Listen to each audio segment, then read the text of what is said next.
Welcome back, everybody, to the Words from the Nerds podcast. Back with another banger, back with some more banger topics, back with some more banger comments. As always, I am one of your hosts, Aiden, aka Aiden H Talks. You can find all that in the bio. Same with these boys. And I'm joined once again by my two other lovely co hosts, Ben and Charlie. Before we get into how they've been, why don't we read some comments? And anybody listening, anybody watching, like, sub, all that fun stuff. You can also text us. You can text us if you're on any audio listening platform. And I see we've gotten a lot of audio listens in the past couple weeks. What an absolute banger.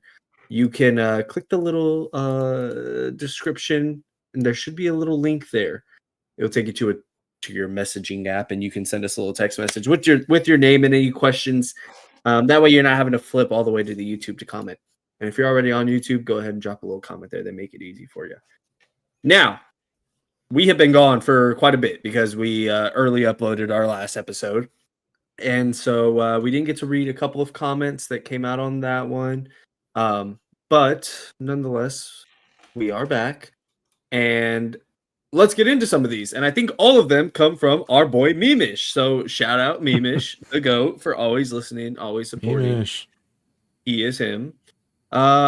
First comment, he says, we need some anime topics, especially on Attack on Titan, because I know Aiden would love to talk about it if Ben or Charlie watches it, because what a peak anime that is. I would say One Piece, but that's a lot of commitment for an average watcher.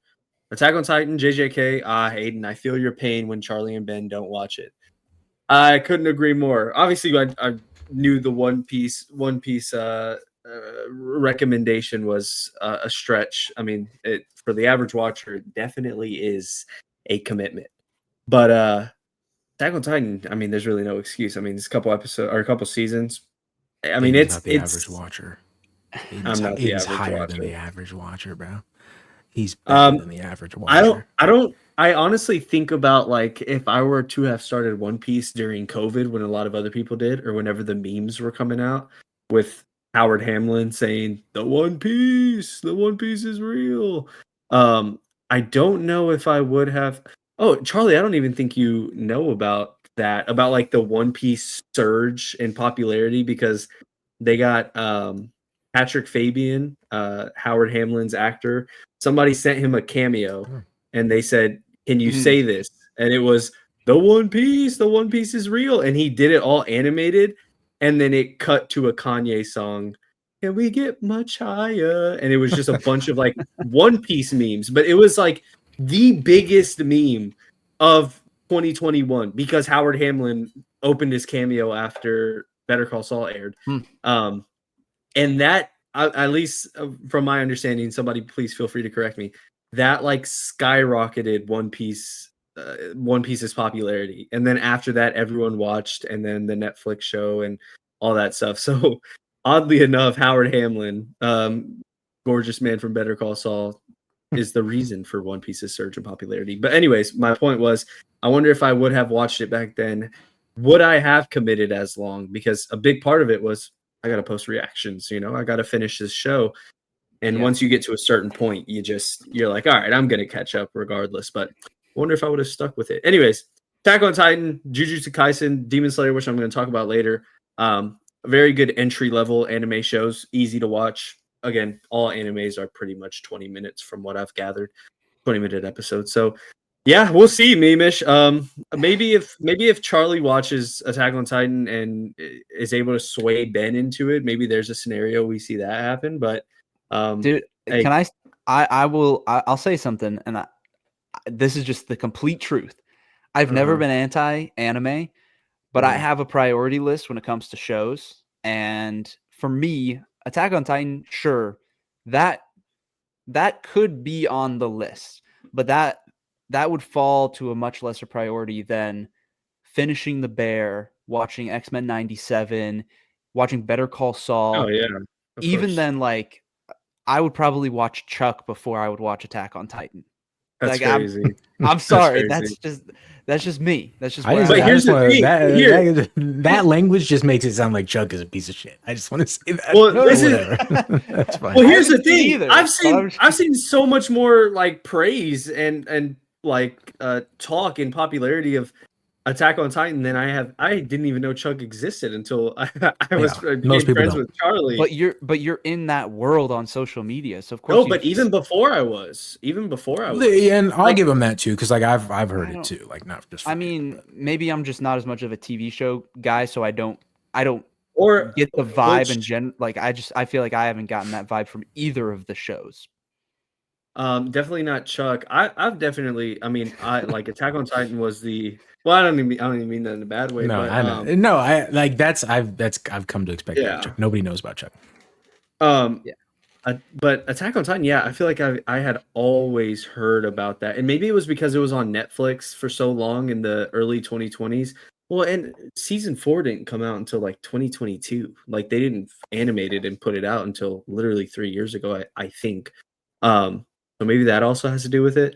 Maybe Ben, you're just like one. It's like one thing, it's that it's a TV show, and it's like two, it's another thing that it's animated. Maybe that, which like I mean, I'm not gonna hold that against you. I mean, if that's because what I got from that was like a lot of I'm gonna watch all these other shows, and I'd even watched Chuck before, which is like so much lower in popularity.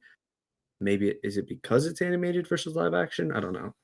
I mean, I'm not Because like, anti-anime, but I can't lie. I will admit and be honest that like getting into a new medium and really trying to like commit to a show oh fully yeah, in that style when I'm not like ingrained into that's that that's what I'm whatsoever. saying. Yeah, it's Yeah, a like it's not an immediate draw on for me. yeah, I'm like it's not as obvious as like, oh, Charlie's recommended Chuck and yeah, it's less popular, but like I'd lean more towards that because it's probably safer what you're for me to used get to. into than something like Yeah, Attack on Titan.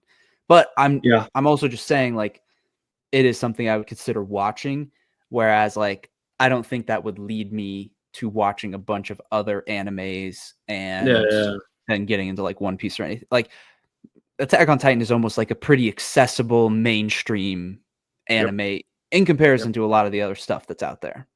Well, and something I've talked with Brandon over the past couple weeks is like one thing that Charlie said is he's like I can't, and even Maddie, my wife. Like one thing I can't stand is just all the screaming and all the over exaggeratedness. And like I get that, and I've been watching Demon Slayer. Demon Slayer is the like embodiment of that. It's bad. I had to turn my TV down a couple times because I'm like, what are we doing? But Attack on Titan is like a very different, and especially these anime shows. A lot of them are like Japanese based, based out in Asia. Um, I think Attack on Titan's setting is Europe, and there's like none of the tropes in there except for screaming, but like their eyes don't like turn into dots and like pop out of their head like the Yeah, typical like trope you see. So I think that's why that's such a good anime for people to start off with that aren't familiar with the medium, because it's like it almost covers that and acts more like an Invincible than anything else. Um, sure.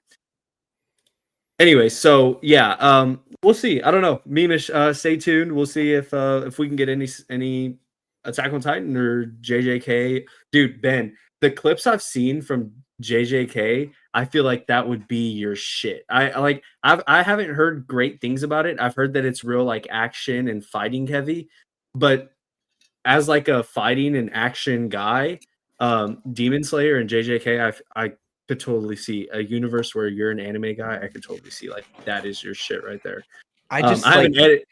I have an edit to show you. It's done to the song of the Creed edit, whatever. yeah. But it's JJK, and when I saw it, I immediately thought of you, which is I'm funny. It's funny that this was brought up because I was like, dude, this I fighting looks just sick. like I almost Not to think get you to that watch it, but yeah. yeah, but I almost think like it could be my thing, but it could also be very much not my thing because I feel like animation, since it can do so many unrealistic, fantastical things with its action, it can almost be like too unrealistic and stylized that it actually starts to lose me a little bit. So it would have Hmm. to be a balance. I would think. Yeah. Because like it's a double-edged sword where it's like animation allows you to do really good action because you're not as limited to like, doing physical stunts and trying to bridge that with CGI and whatnot. It's just animation, so it's a lot easier. But then I think that can almost go too far on that side of the scale. Yeah, maybe if Brandon's listening, I know they're going to Disney. No, I don't know. They're going to Florida. I forget. Maybe he has time to listen. If he's listening right now, maybe he can give me something to show you a clip of whatever. I don't know. But yeah, thank you for that comment, Mimish, and you dropped another one.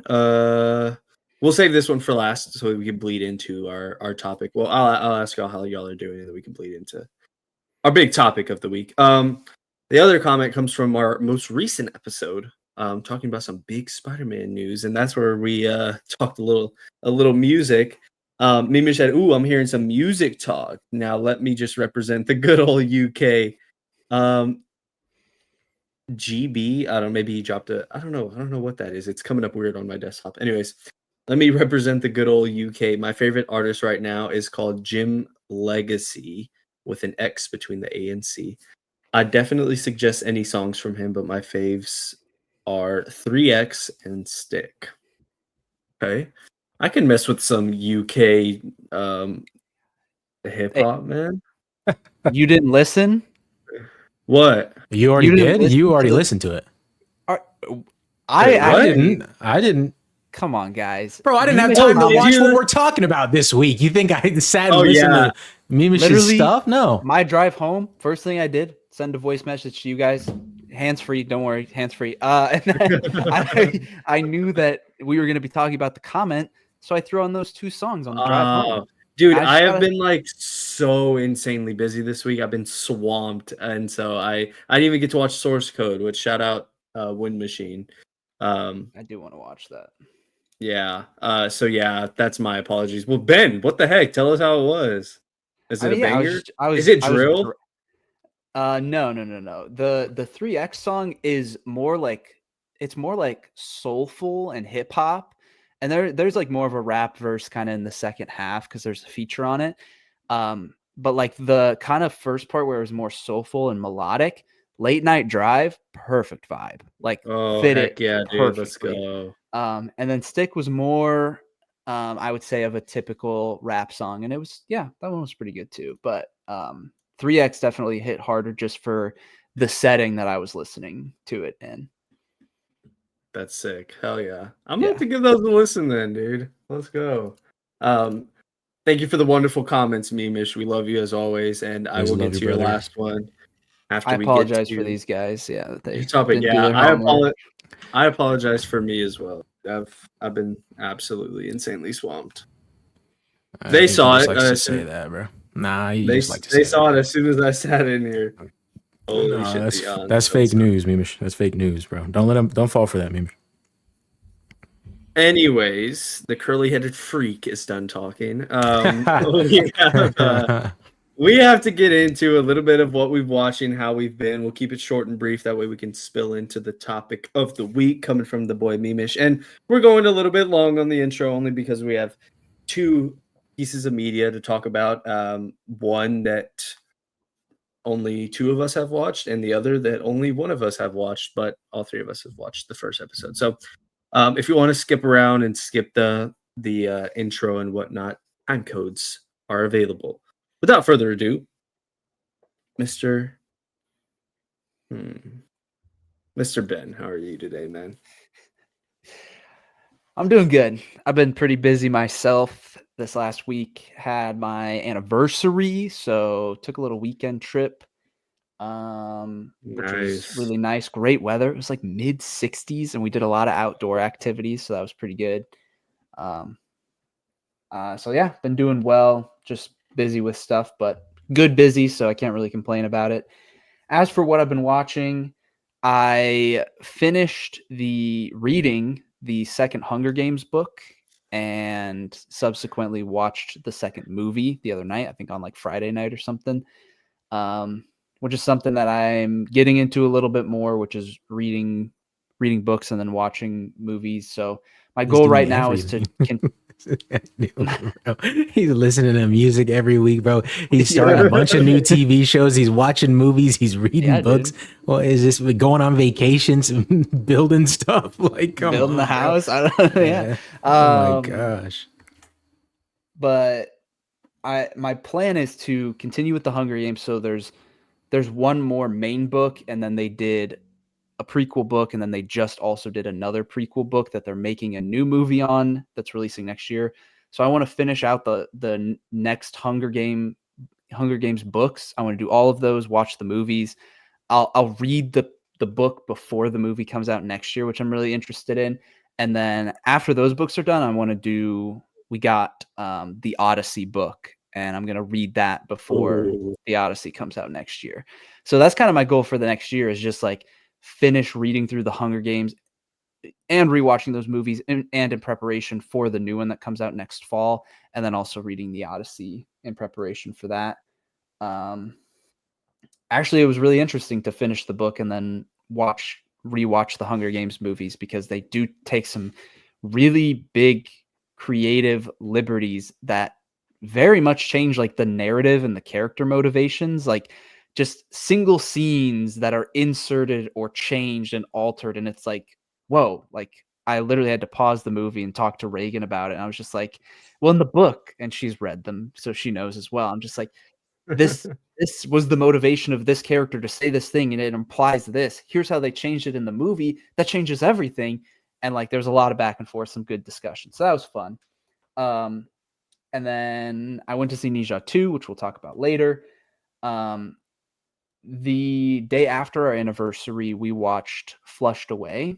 And the reason is because last year, the day after our wedding, when we were in our hotel before we flew out the next day, we watched Flushed Away. And it was the first movie we watched after getting married. So we were like, we'll throw it on. It was also leaving Netflix at the end of August. So it was kind of like, might as well watch it. And then the last thing that I watched is it's not a movie, but it is a movie. Okay. And I might get a little bit of flack here for bringing this up, but I'm just going to put this out to the public. There is a YouTube video that came out about a month ago. I know. Yeah. It is a Minecraft YouTube video. Yeah. The 1,000 players simulate civilization. Yep. It is a 2.5 hour video, which I split up over just like multiple nights of watching at random times, which was great. But it is genuinely a movie, and it is genuinely really good. Dude, that's crazy. I've heard I've heard so many good things about that YouTube video, and I've always been like, whoa, that's kind of sick. Like all this praise it's getting. I was like, maybe I'll check it out. Wow, that's sick. Well, there's like a team of like, I don't remember. I think it was like 30 to 40 people behind the scenes, whether it's like the storytelling, the editing, getting all the POVs. They even like, there's camera work and cinematography, and then the storytelling and the music. Damn. Like there are genuine like moments of chills and excitement. Yeah. That's like crazy. Have you just to lay the I have. I know. I watched it. I didn't know we could bring this kind of stuff up because I watched it like a week ago. I don't know. I had to bring it up. It's a movie. No, it is. It is. Just to lay the groundwork a little bit for you, Aiden, is like the premise of it is as Ben mentioned, and as the title says, it's 1,000 players simulate civilization in Minecraft. And this guy, this is not the first video he's done like this. He's done multiple. Yeah. This one is like rich island versus poor island. And so one island is full of 500 people where it's kind of like a normal Minecraft world where it's just abundantly full of resources and everything like that. And the other island is basically barren. There's no trees except for one gigantic one. All of the water around the island is like scorching hot because of lava that's flowing out from a volcano. And so they're just way worse off as a society. And then it just builds from there. And it's very entertaining, everything that happens within it. It's one of those moments where you go, I can't believe YouTube is free. Like the fact that this can, that this is free is crazy. And like, to preface, it's a long video. And so there are parts where you might not be like as ingrained as other times.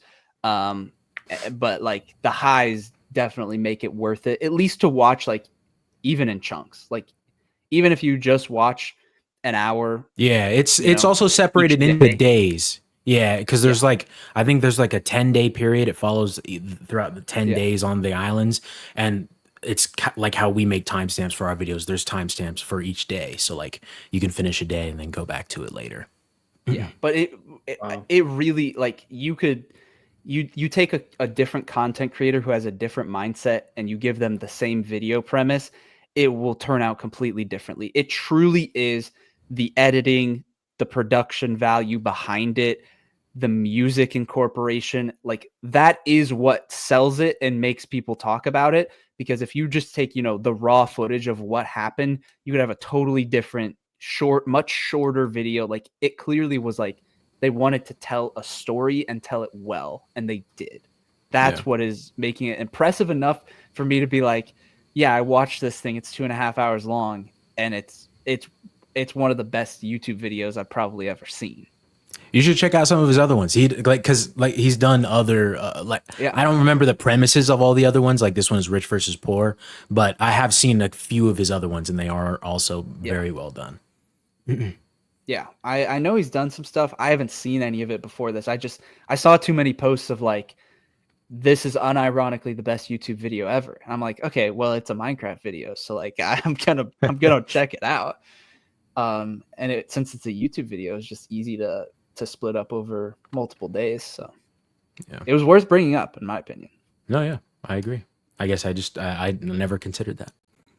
Yeah. So that's it for me. Couple movies, a YouTube video, and a book. Yeah. And some music. Eventful week. That boy touched every single medium. Holy. Not anime though. Not Charles. Anime. For me, everything but anime is crazy. For me, there's not too much this week. Just the summer I turned pretty. It's gotten pretty crazy. Big episode this last yesterday. Very excited to see how they wrap this thing up. But also, I'm a big fan of this show called Upload, and the final season of that just dropped, I believe, 3 days ago. I didn't even know that it did. I finally looked up when it comes out, and then it was like, oh, it dropped yesterday, and I was like, oh, and it's the whole season too. So I've been slowly working my way through that. I've only watched 1 episode and a half, but just as good as it is as ever. It's not like it's nothing crazy, but it's it's a fun little thing to put on in the background. I don't think I've seen any movies this week to my memory.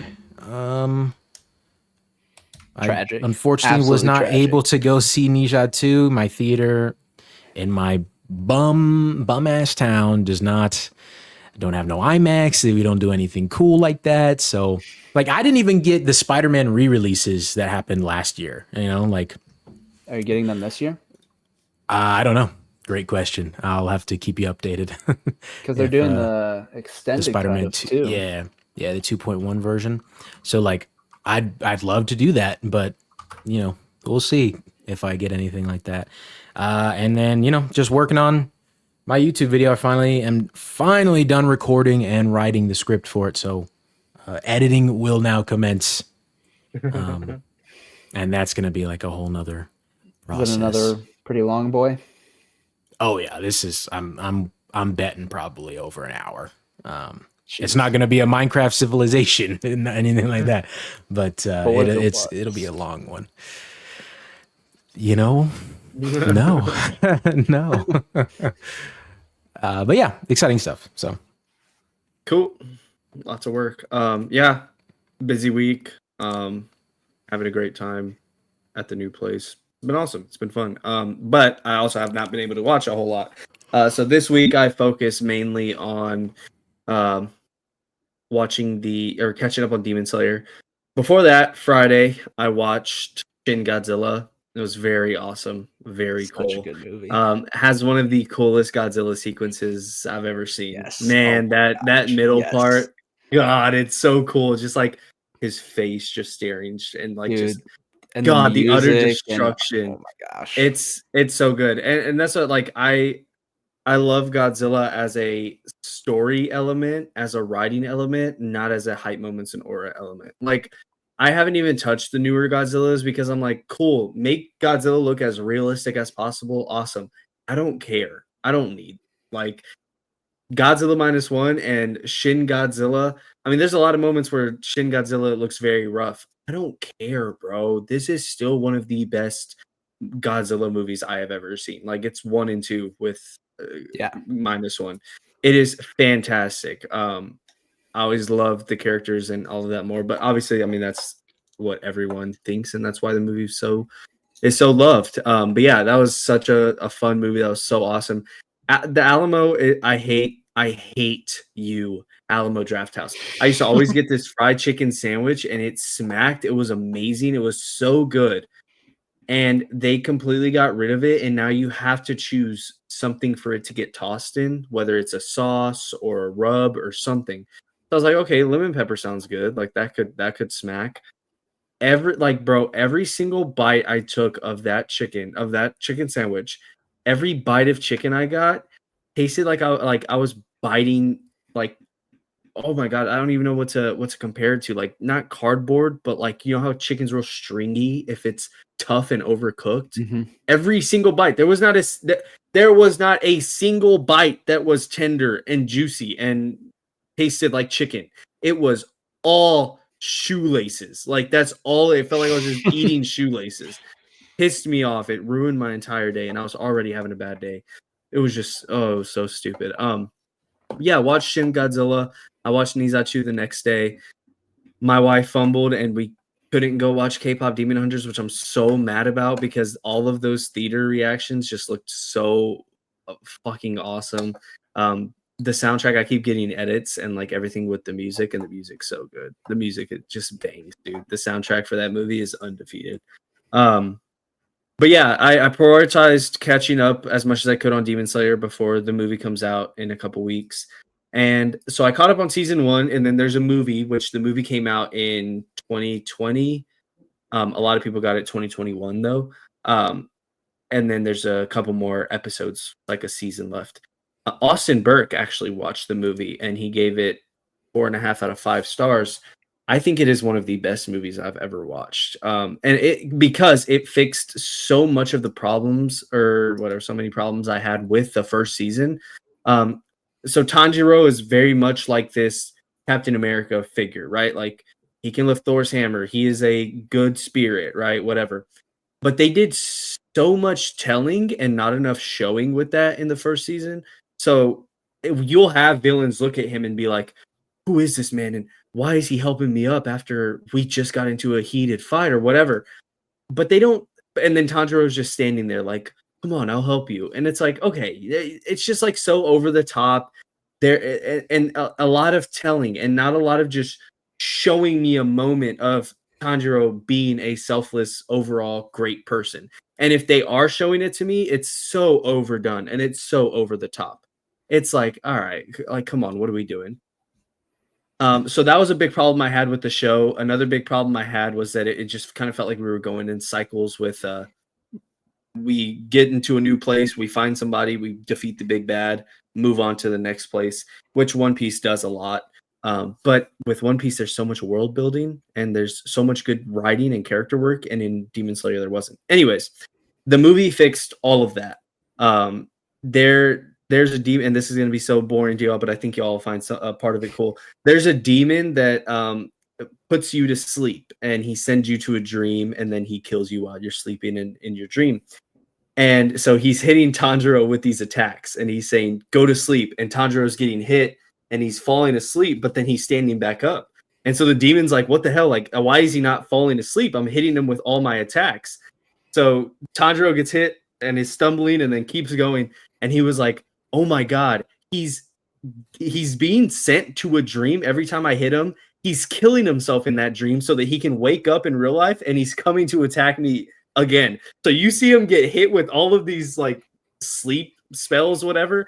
And every single time he's killing himself in that dream so that he can come back, like just killing himself 20 times. It is. And like that moment right there is like, holy shit. Like he is like, this is what I've been wanting to see. Show me him being this tough, like, warrior, this good-hearted person. Don't just spend a whole bunch of time telling it to me. So there are so many cool moments in that, so many great emotional moments, which Austin Burke talks about as well. I forget exactly what he says in his review, but he gives it insane praise, and says it's some of the best emotional writing in all of 2021, hands down. So I agree with that. I think it's great. It was an awesome movie. The animation was insane. I mean, I could talk for another 30 minutes just about that. It was a absolute blast of a movie. So I'm really happy that they finally turned it up, because I was getting really bored of the show throughout season 1.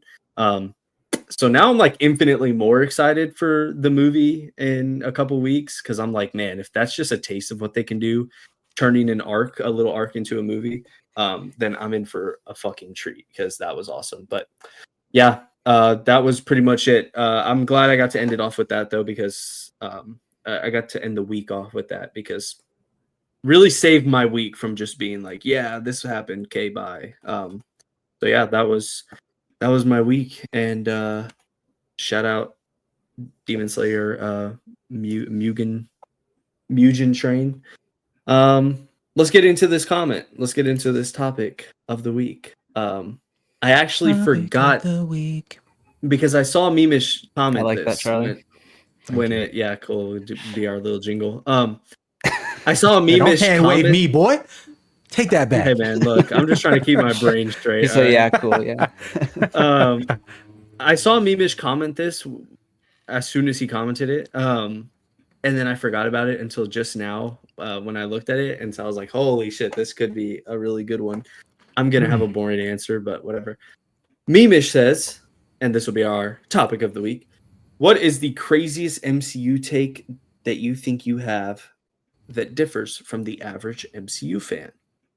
And Mimish, you ended that with saying, I thought I'd just drop a random question. That's not a random question. That's probably one of the best questions we've been asked on this podcast, if not the. Whoa. Who wants to go first? I mean, what immediately springs to mind for me, but like, it's not even like, it is, but it isn't. I don't know. I have two, maybe. First one, the obvious, Eternals is a good movie.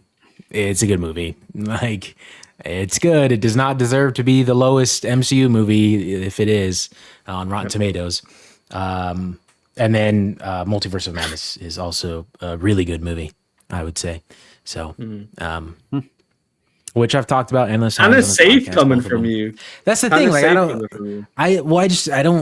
I can't think of, just off the cuff, something that I think that the majority of average fans. It's fine. We'll herd you in like all the other sheep. It's fine.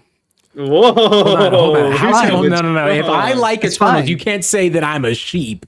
Okay, you can't say that. You like The Eternals, sheep opinion like, is to not like Eternals. That's you the sheep. like That's the sheep opinion. Eternals like maybe 1 point more than the average person. Are you at What? What are we saying? What do you think the average person rates it? Are you okay if I go to Letterboxd to check? Go ahead. Old Letterboxd. It has a 2.7. Okay. Out of What does 5. Deadpool and Wolverine have? We're talking about Eternals here, buddy. We're talking Oh, about Eternals. don't deflect. I'm just saying, would you have it much higher than a 3.7? I'd have it higher than Deadpool and Wolverine. Whatever Deadpool and Wolverine's at. It's at a 3.5. Deadpool and Wolverine is. So I'm saying you're like if you increase Eternals by a point, you're over Deadpool and Wolverine's average. That's what I'm saying. You're like, I don't know. Sure, if we're talking about stars, I guess. But if we were talking about like out of 10, I don't know. Like, I'd probably give Eternals a solid 8, 8.5. 8.5. So if it's at an 8.5, But then yes, you're like okay, 2 yeah. points away from the average. So I guess that's fine. I don't know. Eternals gets a lot of shit, Ben, and I know you're not on like Twitter too much, but Eternals gets immense shit. So Yeah. That's fine. I like the take. It's just still a little safe, but mine's safe. Sure. Also, so I think Ben will probably have the hottest one, so I'll go next. Okay. My hot take is, again, it's not that hot. Maybe just the placement of it. I think Thor: Love and Thunder is a bottom 2 MCU movie. It is hot dog shit ass. What's next? Bottom 2. What's next to it? Thor: The Dark World is under it. Captain Marvel's above it. See, that's easily. I need to rewatch Dark World. I need to rewatch Dark World. No, and I don't honestly. I don't even think that's. I don't think that's safe. I think a lot of people don't like Thor: Love and Thunder, but I think you're the first I've heard that has it like that low, probably. Yeah. So I don't think that's a safe take, because honestly, you don't ever really talk about Thor: Love and Thunder. There was one time like 2 weeks ago where you said that you didn't like it, and I had to watch the clip because I was making the clip of you like I was talking about Quantumania and you were talking about Love and Thunder, and then you're like, yeah, dude, Love and Thunder had no redeeming quality. You said at least it tried to be like good emotionally. Quantumania didn't have shit, which like I can give you. But like, there's just so much more about Quantumania that I like compared to Thor: Love and Thunder. That's crazy. You need to rewatch Quantumania, bro. That is crazy. What are you talking about? That is wild. But see, that's the thing. Like, what Quantumania would just drop to the. It would just drop. So like the other movies should be below. Like, from what I'm thinking about Thor: The Dark World right now, Quantumania needs to be at the bottom. Other than Secret Invasion, if we're talking about all projects, like TV shows included, Secret Invasion should be at the very, very bottom. But I'm just talking about if we're just talking about movies, then Quantumania at the bottom. This is not I guess pick. Also, I was just gonna say I guess the other hot take would be that what is this? Deadpool and Wolverine's a bottom 12 MCU movie. Bottom, it's in the bottom 12. Whatever. Anyways. Continue. This isn't my pick, but just because we're on your topic of bottom MCU movies, doing the rewatch, I actually have the Incredible Hulk lower than Thor: The Dark World, and I was shocked rewatching Hulk at how much I disliked the movie. It's just like you're thrown straight into it. It's not an origin story. He's already Hulk, and the movie is just breakneck pace like most of the time with little explanation. Like they're straight up traveling like across the world or across country borders, just in the snap of a finger. It's like, oh, he's here now, everybody's here, and it's like it literally just goes, it just does stuff, and there's like so little to actually grasp onto until you get to like the very end. And then if you just like enjoy the final battle in a vacuum, that's like, okay, that's a fun time. But the rest of it, I actually thought was like pretty bad. But not my pick. I'm just saying, upon my rewatch and re-rank of everything, I do have Hulk at the very bottom and then Dark World. Dang, I know it's too late now, but I was just thinking about this as you were saying it. Imagine if you and Reagan were doing your big MCU watch next year, and then like you finish by the time by the end of the year when Doomsday is coming around. Like that'd be sick. That'd be fire. Our target goal.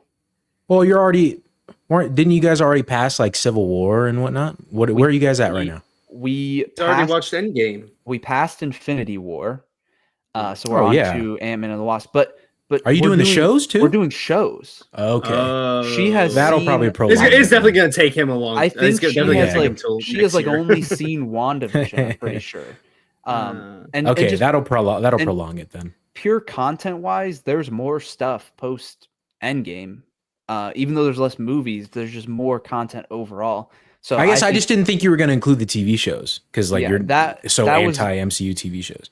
Well, that was part of it. Is I want to rewatch everything, but then also just with Reagan, she hasn't seen some of these shows, and so I'm like, dude, when Loki's theme starts playing in Doomsday, I need her to understand. I can't be having her not have seen Loki season 1 and 2 going into Doomsday.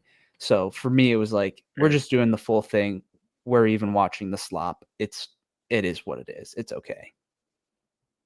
That shows will take you a long time. But honestly, though, like, just if you were watching it averagely, like that would not line up to dang, you're gonna have to really slow down then. Truthfully, that's all I'm. No, it's Ben, bro. It's Ben in TV shows. It's gonna last. You're gonna watch one episode a week of each show. Well, it's not just me and TV shows. It's me and Reagan. Like, Sure. Yeah. And we're watching Got to Lost match right schedules. now. Like you guys got it'll taking take a break to watch the Hunger Games. That's Yeah, for some reason. it will take some time. But Ben, on your point of the Incredible Hulk, I have it in my bottom 5, so I don't think that's crazy. And then extra bonus hot take: Thunderbolts is a top 10 MCU movie, but I mean that's not that crazy. Sure. I just know. I guess, Charles and I agree with that take too. So if that's a hot take, then it's but it's number 9 above Guardians and might be above Avengers. Anyways, Ben. I don't know if that's much of a hot take. I don't think it will end up in my top 10 by the end of it because I'm 20 movies in and it's already 7th. So I know there's a couple that will be high up here. But anyways, I'm going to give 2 because one of them is just nice and quick and we've already talked about it, which is that Avengers Endgame is better than Avengers Infinity War. I can't wait to sit down and actually do a debate with these boys at some point about it because That's crazy. I've been rearing for that. One day we'll get to it, but I mentioned that before, so I guess I've mentioned this other one as well, but this is probably one of my more hot takes, which is Guardians of the Galaxy 2 is the most overrated movie in the MCU. I don't think it's bad. I do think it's a pretty good movie, and I only have it maybe a point or 2 below most people, but I do think I was gonna say, I don't think that many people love it that much. Though, I see plenty of people who give it more praise than the first film. Really? I do. I can't say I've seen that. I don't. Yeah. Maybe it's just the crowds that I've seen and the talk on social media, but I don't know. That always has been one of those things where when I say that I think it's the most overrated and that it's only like a 6.5 or a 7 out of 10, like people get pretty upset at that in my experience. I don't think if you actually look at the average between those movies, I think you're still going to see Guardians 1 ahead of it, but I think I just generally have that lower than most people. I mean, I don't know. Is that take hotter than my love for Far From Home? I don't know. Maybe that's a better pick. Far From Home. Then like you look at Far From Home and like the Rotten Tomatoes score for like the whole trilogy, everybody loves. Yeah, those movies. So I mean, it's Spider-Man, baby. Who doesn't? We Yeah, were also in such a like time Spider-Man, of like we were also in such a time of like, oh my god, post Endgame Spider-Man movie. Like, I could see a lot of people. Spider-Man's gotten he's gotten by. Tom's Spider-Man has gotten by very, very lucky in his trilogy. You got Homecoming, which everyone adores because it's like, holy crap, we finally see Spider-Man interacting with other heroes on the big screen. You get Far From Home, which came out in a time period where everyone was the most high they've ever been on Marvel before. And then what do they do for his third movie? Bring back all the Spider-Man. Is he on Fraud Watch? Is he on Fraud Watch? Seriously. And it was Let's in a take year a look at that. Where the MCU was like coming back after taking like a year off for COVID, and they had a bunch of blunders. Like Eternals literally was the last movie right before it. So like, is he on Fraud Watch? People were looking for something to be really fantastic. Let's talk about that. Yeah, I do love No Way Home, but Aiden's saying something here. But then, do we think then, therefore, that Brand New Day, like the position that it's in right now, before an Avengers movie rather than after, do we think it's going to be a more harshly looked at critically this time around than any of his other movies before? I think the spotlight is on him 1,000%. But I think Tom Holland has some devil magic, and I think he's going to get by the skin of his teeth again, because after everything I just said about his trilogy and how he's gotten by the skin of his teeth, what happens in his fourth movie? You bring back somebody that's directed one of the best MCU movies, Destin Daniel Cretton, and you load it up with some awesome heroes, and you got some practical stuff with one of the best Spider-Man suits we've ever seen. This man got it. He made a deal with the devil to have the luckiest movies is that Spider-Man ever?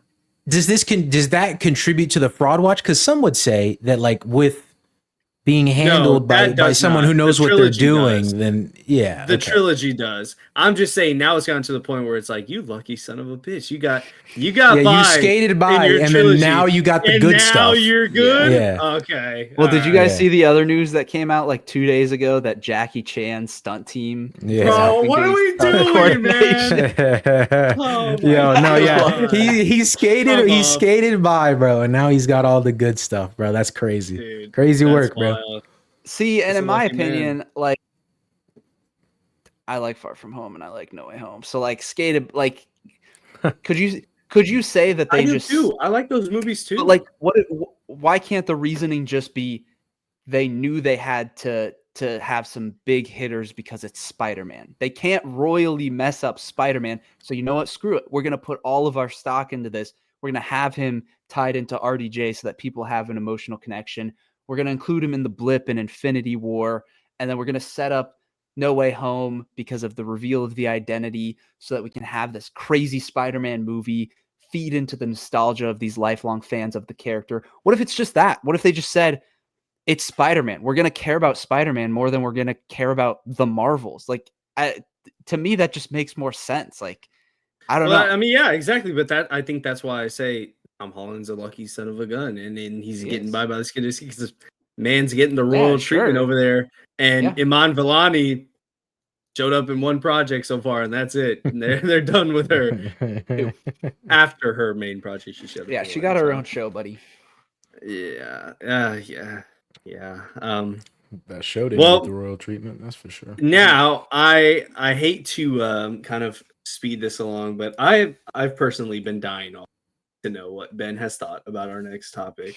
So I'm jumping right into NE ZHA 2, our next topic. Now, Charlie won't get to participate, so we're not going to be like too crazy on this.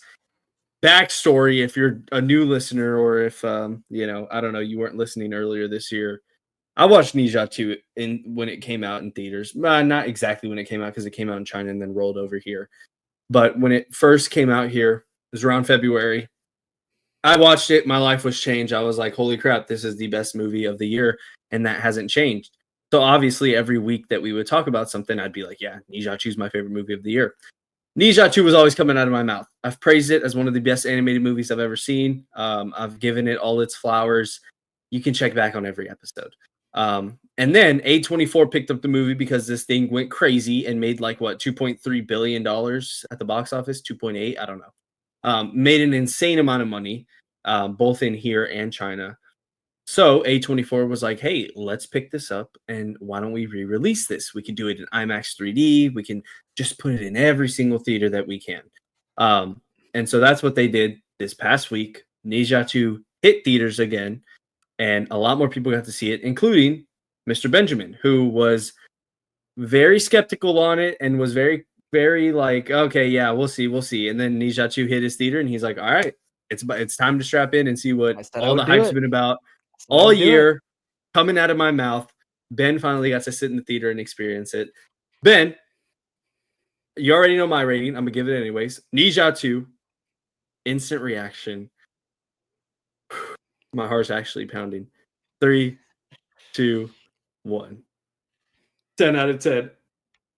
Oh, what does that mean, man? What is that facial expression?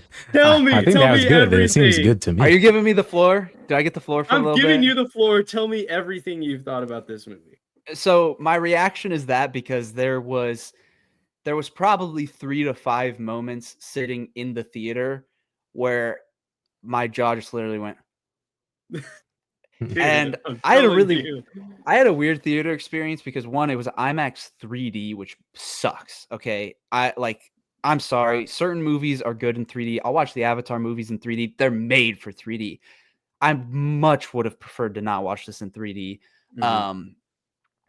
And then I watched it by myself, which I sent you guys the picture of the theater room with just the one little seat taken.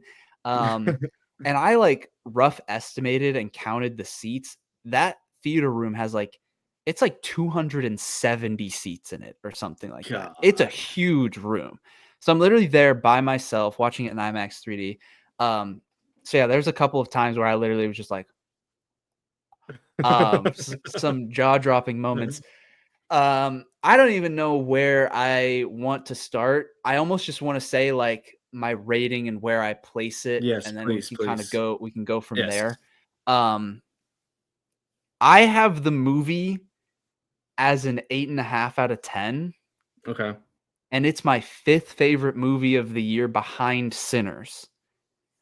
That's And high praise coming from him. It is really good. But here's an interesting point that I just want to say right up front. If I was a hype moments and aura guy, this would be a clear 1-1. This would be a clear 1-1. Okay, And that's why F1's number 3 still, buddy. All no, right. like Charlie, when you watch the movie, we have to have There a are- real conversation There are some big to hype see moments in aura. if Aiden is the hype moments and aura kind of guy, because I genuinely think when it comes to Bro like wants to lose the title so bad. He's trying to throw it to Aiden, bro. I own it. I own it for when it's needed. I own it for when I have it. I'm willing to admit these things, but I'm just saying, I think that from a story perspective and from a character perspective, there are a lot of tropes here. Like the emotions are handled pretty well. Some of the character development is pretty well, but there is a lot of just cookie cutter storytelling that happens throughout this movie. Even like they throw in a little bit of a twist that I wasn't very surprised by, and it was kind of expected to explain everything. But everything happens so that you can have the craziest animated massive battles where there's literally this is not an exaggeration when I say that there are shots that might have over 100,000 characters in them in a single shot fighting each other. That like I don't think that's an exaggeration. It might be over 100,000 characters at once. Dang. That is like the scope of this movie was jaw-dropping. Like there was genuinely scenes where I'm like, this is insanity. I've never seen anything like this in my life. And it's not just like, oh, giant groups of people. That was one piece of it, is having all of the characters in scenes together and fighting and whatnot. Also just the locations. Like there is some crazy locations that makes me wish we got more movies that kind of dipped into more like mythological, like palaces in the sky and stuff like that, where I'm like, these locations are just beautiful and they're massive. The movie is huge, and it is hype moments and aura, but like it's also, those things are so sick. There are so many moments where there's like a character that they kind of set up a little bit, and they always do a good job of like highlighting each character, and then they always have a unique like fighting ability or fighting style. And so then you're literally just like, when you get to see that come to fruition, it's just sick. It's just sick. Okay. Dude, yeah. But like I like, as much as I love the movie, I am almost confused at why it's Aiden's favorite movie of the year. Here, Like, I'll tell you why. I'll tell you why. I'm in. Yeah. I'll tell you why, because I agree with everything you said about the action, the scope of the scale of the movie, the scope, the locations. I mean, it is all gorgeous. Seeing NE ZHA in the beginning of the movie versus who he is now, and going on that journey, there were moments that I'm certain saying definitely hit me harder than I think they did you. And there's a definitive moment which I love, and maybe you can toss this up to high moments in aura, but there's a definitive moment that I love that fuck it. I mean, NE ZHA just locks in. He just locks the fuck in. And I'm like, oh my God, like that feeling cannot be replicated. I have spent a movie and a half with him waiting. Come on. Like I'm tired of this trope. I'm sure you felt it in the first movie. It's just like, okay, like let's see what is in store for him. And finally, after all of that, after something happens and you're like, holy shit, like he has snapped. He has done. Like he's done. And just seeing him stand there with his brother at the end of the movie, seeing that journey, oh my God, that shit hits every single time, dude. And that is genuinely the best sequence of events from that moment that he locks in the cauldron to the end of the movie, I think that is the best sequence, the best end, the best final act in the entire year so far. Nothing has been able to top that or replicate that feeling because of the journey that came behind it. And seeing him like just be all like laughy or like goofy or whatever, and then even just being like, you talk to my brothers. I don't want to. And then, having to break that conversation down, like, how was it? What did they say about me? And then getting to the end where like now he has his own brother and like now he's kind of learned to accept whatever found family there is because of what just happened. Like, my God, dude, that entire sequence and everything that leads into that, I think is what puts it over the top for me. Because I love the action, the water fight. I mean, come on, like all of it's great, but like even down to I forget his name, but like the villain in the beginning, like even down to just little characters like that get like amazing moment where he's just sitting there in front of all three dragons. I'm like, dude, are you kidding me? Like, there's moments like that, and there's writing like that for some of these smaller characters, or even for Nija and I forget his brother's name, but well, I call him his brother. They're more like honestly by the end of the movie, they're more like boyfriends. The Yeah. other character, even for him and like his dad, like oh man, like a lot of that. There are so many lessons that are being told and that are being taught here. And I ate all of that up. And so I feel so much I feel like that affected me so much more and I feel so much stronger about that stuff. That's why I say I can give you the hype moments in Aura because like yeah, there are tons of it. I mean, it's littered throughout the entire movie. That first fight whenever whenever Nija's parents are fighting the octopus and the shark. Sick. I mean, dude, this just a slow motion and whatnot. I'm like, Yeah. oh yeah, I mean, this is it, dude. Whenever I got to, because a little part of me was scared. I was like, dude, have I overhyped this? Like, am I like, how am I gonna feel after this rewatch? Like, I was nervous, and I saw that moment, and I was like, what am I talking about, dude? Like, this is just as good as I remember it. There are huge moments, great, big, like hype moments in Aura, all throughout the film. But then there are those little moments, and then obviously the biggest one for me is where Nija finally hits that blockade and is like, okay, I'm not gonna. Um, I don't want to reference it to One Piece because nobody will get it. But like that moment of like, I can't move forward unless I get stronger. I can't move forward unless I do something, and this is me doing something. And so yeah, that all that stuff just hits harder for me. I love it a lot more. And like I'm there with all of that. Absolutely. Those moments like with his parents, everything that follows. Yeah, absolutely all of that I think is amazing. I don't think I was bought as much into the journey to get to that point. I think there were moments that were great, like the moment with talking to the brothers. I think that moment was really good. But honestly, like before that point, I like Nija's journey to me was very much just akin to the first film. And I understand that like it's kind of this just continual buildup of who he is, and then this moment, this lock-in moment where it's like it's kind of the only option is to lock in. So I get it from that perspective that like you kind of have to build up in order to have this moment. But I think just it really was just like the first half felt like and there were still like a lot of cool moments and fun, enjoyable things to see, of course. But when it comes to Nija's journey, I don't think like that didn't really fit perfectly into place until we got to the second half of the movie. There were lots of side plots, side characters that were great, some that were really bad in my opinion and not fleshed out enough. Like so the villain at the beginning of the movie, his brother, and then their father, that little piece of it, like that became such a big driving factor and reason for more things that happen throughout the rest of the movie. Like, it's a very critical thing that happens.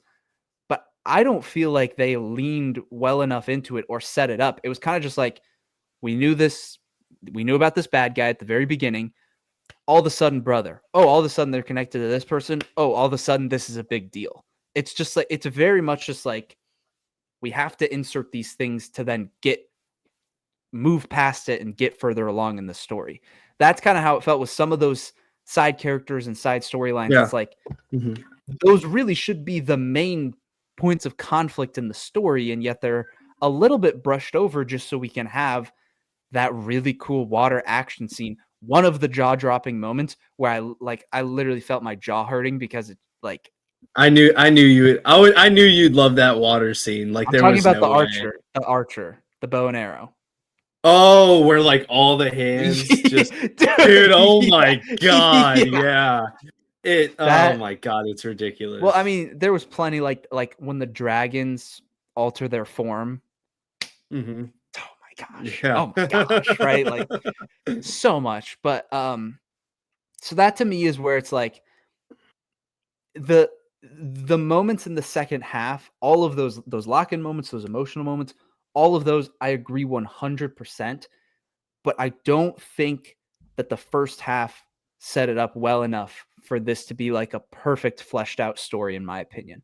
Those are my issues with it. Is it's like you still have the hype moments, the aura, the big battles towards the beginning, but it's lacking the setup to then make those things hit even harder and work even more in the second half once you get to them. So it's like they're really, really, really good, but I don't think they were great. And I think the first half could have helped that a little bit. Well, and I also think the first movie could have helped that a little bit as well. Yeah, I think especially with the villain, the big villain at the end, I think you could have done a lot with that too. I feel like the first movie, I feel like this movie does a lot of the legwork and a lot of the carrying for like, hey, look at the story as a whole. Well, it's like, yeah, it's great whenever you get to the second movie and you finally start to do some of the things that you should have been doing the whole time. And so I feel like maybe that's a big part of it.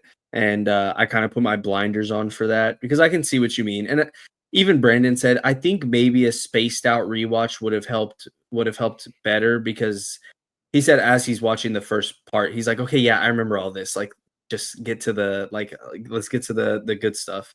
Yeah. He still hasn't changed. I mean, still his number one. It's still 5 out of 5. But yeah, even he had something to say about that. And so I could see somebody who is like, all right, let's go. Let's watch this movie that I've heard so many good things about, going into it to where you could also be like, yeah, but I feel like a lot of that legwork was done in the second half and not a ton was done in the first. So I think we're kind of right there, just different circumstances push our scores by a star. But yeah. I think an interesting way that you could view it is almost like Dune Part 1 and Part 2. Yes. Like, yes. imagine if Dune Part 2 did not have a proper setup in the first half of the movie, and it still had those like the great scenes, the worm riding and whatnot. But imagine it didn't have the proper setup with Paul Atreides. You would get to the second half, and those moments individually would be really good. But the movie wouldn't be one of the best of the decade if it wasn't for it being a complete perfect picture of setup and payoff. That to me is where the lapses in this movie is. Like, you had your NE ZHA 1 and it was fine. Like, it could have done a better job. Yeah. But NE ZHA 2 didn't capitalize on increasing the scope, bringing in all these other characters, these emotional storylines until you hit a certain point in the movie. And it's a 2.5 hour movie. So absolutely, I think on a rewatch, you would feel some of those scenes in the first half dragging out because we know the point that we're going to hit with this character and with this story. It's like, just, we need that from the beginning, in my opinion, which is what Dune 2 did so great with Paul Atreides, is like, he's the focus from the very beginning, and his story arc and how it ties into everything is so perfectly done. This, I feel like, took a little bit to lock in. But it's still great. It is still amazing. And genuinely, the animation, there are many times throughout the movie where there's thousands or tens of thousands of creatures on the screen at the same time. And I'm literally like, I don't know how they animated this. Not that I know how any animated movie is actually made. Like, of course, we don't really know what that looks like, but you can look at like, you can look at like a Toy Story movie, and it's like, okay, it's pretty simple what they're doing. It's just done to a very high level. This was genuinely like, animation can do this. Like, this is not real. Like, this is not a thing that animation can do. And if it is, why don't we see stuff like this more often? Why don't we see scale and scope like this more often? Like, even just like knowing a little bit about how visual effects, you can have a single frame of a visual effect take hours to render, and they have tons of computers just processing single frames of images in order to get massive sequences made for big blockbuster movies. Even just thinking about it from that perspective, it's like, this is a 2.5 hour movie with a scale that rivals basically any other movie that I've seen of a big scale. Mm-hmm. It's just true. So it's like, how? I mean, I don't get it, but in turn, I understand why it made so much money at the box office. Yeah. And An absolute spectacle. Yeah, and I don't know if it's doing well on the re-release. I don't think that my theater is a good example, only for the fact that I went at like 4 p.m. on a Monday. Like, that's not a good example of how well it's actually doing. But I would be curious to see those actual numbers. I think it being in 3D actually probably hurt it. If we're being honest, people were probably a little turned away from it. But it just based off of like immediate view, so in February it hit 945 theaters, and this was all in Chinese and all subbed. And it got about 18.5 million domestic gross. In August, the weekend gross, or I mean, this was the English dubbed version, obviously. The theaters got a release of over 2,000 theaters, so over double of February's release, and it got a weekend gross of 1.5 million. Oh, that's pretty rough, actually. It's very bad. Dang, so all of its money came from China then. Oh yeah. Oh yeah. Dude, that was I'm telling you, it whenever we went in February, our entire theater was almost sold out, and it was all Asian people. Like, that is their shit over there. Dang. I'm thinking. Yeah. That's crazy. I wonder how many theaters are released in China. Probably I don't know how many theaters there are in China, I guess. But yeah, I'd be interested in knowing. Speaking of the subbed and dubbed stuff, I know, Ben, you don't particularly care, but was there any like glaring, did it seem like emotion was there really present? Was it better or worse than like Squid Game, would you say, as far as like emotional delivery and that kind of thing? It was better than Squid Game. I think inherently you're always going to have a little bit of a disconnect because the characters are animated to speak their language. And so when it's dubbed over, it's like their mouth movements aren't going to match the English dub, which is fine. And I don't care. And it's easy to look over. I think it helps that this is such a visual movie, in the sense that like this movie doesn't just tell you things and have characters talk about things. It does have that, but then it also it represents that through its visuals, whether that's, a situation that a character is in or a fight scene or whatever. And so like you might have little pockets where it's like, yeah, these emotions might not hit as hard as they could, but then when they tie that in with just the beautiful animation and the scale and scope of the movie, that side of it isn't affected by a dub or a sub. It doesn't matter. So I don't think I mean, I can't really say if it affected my viewing experience, but there was nothing that like stuck out like a sore thumb for being poor voice acting or anything like that. Okay. If you're asking me, that dub was horrendous. It was very bad. Michelle Yeoh, I love you. Please never voice act again in your life. It was Really horrible. It was bad. wow. Yeah, she ripped a lot of emotion from the mom than what I felt in the sub the first time around. That was pretty unfortunate. But I've also watched, anime sub and dub. And I think I've seen, or I know, I've obviously seen tons of better dubs before than this. So it's a little bit of a different perspective there. So, yeah. The other thing I was going to bring up, just because we talked about it with the first film, is I still think this movie suffered from a little bit of the humor issue, which is that it just, there's like, to contrast how serious, how massive the hype moments are in this movie. Yeah, what else is with massive? Can we get rid of him real quick? Yeah. The contrast. Oh, look at that. You can see NE ZHA. to contrast that with awful jokes, just terrible. And I hate to say this, but like it's true. The post-credit scene sucks. I quite enjoyed it. Only because it is way too long. It is way too overdone.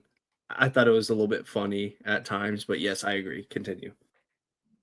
How do you take what is supposed to be one of the most powerful characters in this entire story, very serious, deep emotions tied to all of it, very important to the story. How do you make him a punching bag for 5 minutes? In a literal sense, like I don't. That to me was just like, you cannot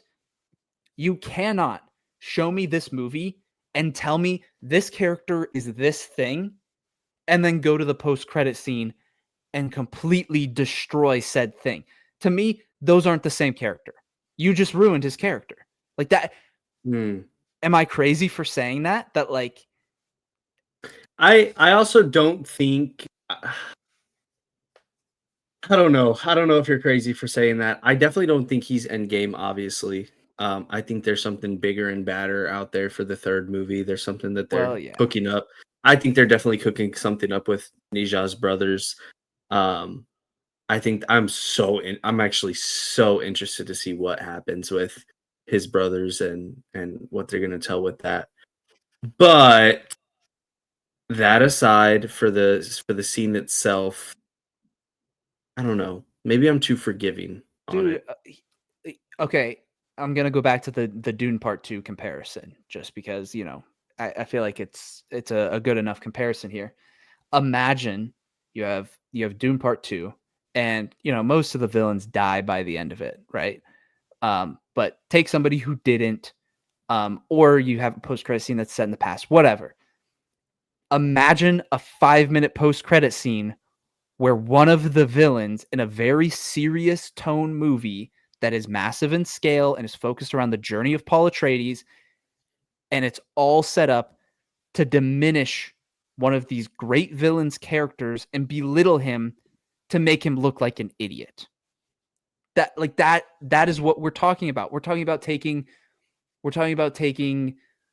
I don't want to say Thanos, because obviously like you're not going to compare Thanos to the villain in NE ZHA 2, but like imagine Infinity War's post-credit scene was Thanos being an idiot on his little farmland where he went and retired, and it's him fumbling around, and it's just setting up quippy jokes about him. It's like you set up Thanos to be this thing, and now you're going to show me he's this thing, and that's bad. Like you can't just ruin that. Endgame Thanos is worse than Infinity War Thanos, buddy.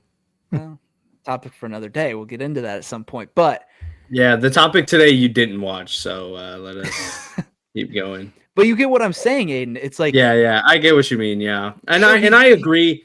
The humor, I mean, it is rough. Yeah, It is rough. And it's like I agree. He's not going to be the overall biggest bad of this series when we look back on this trilogy or however many movies they do.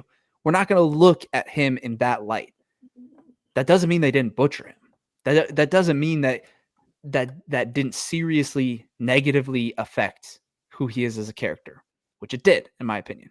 Like now, like if I rewatch the movie, when you think like this, he's a very serious, a very powerful being, you're going to think that, and then you're going to go, but you know, I know what's going to happen to the post-credit scene. Like he's actually pretty stupid.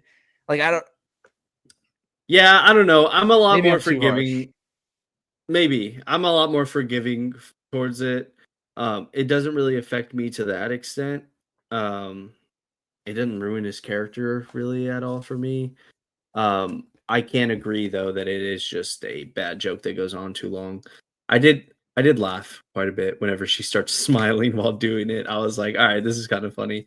There's a couple moments within that where I'm like, okay, yeah, it's kind of hitting. And so yeah, maybe I'm just looking at it like that. And so maybe that's the disconnect. But I do like your point of view, and I do respect it, and I will be interested to see what other people think. Yeah. Yep. Final thoughts on Ne ZHA 2? Really good, great animation.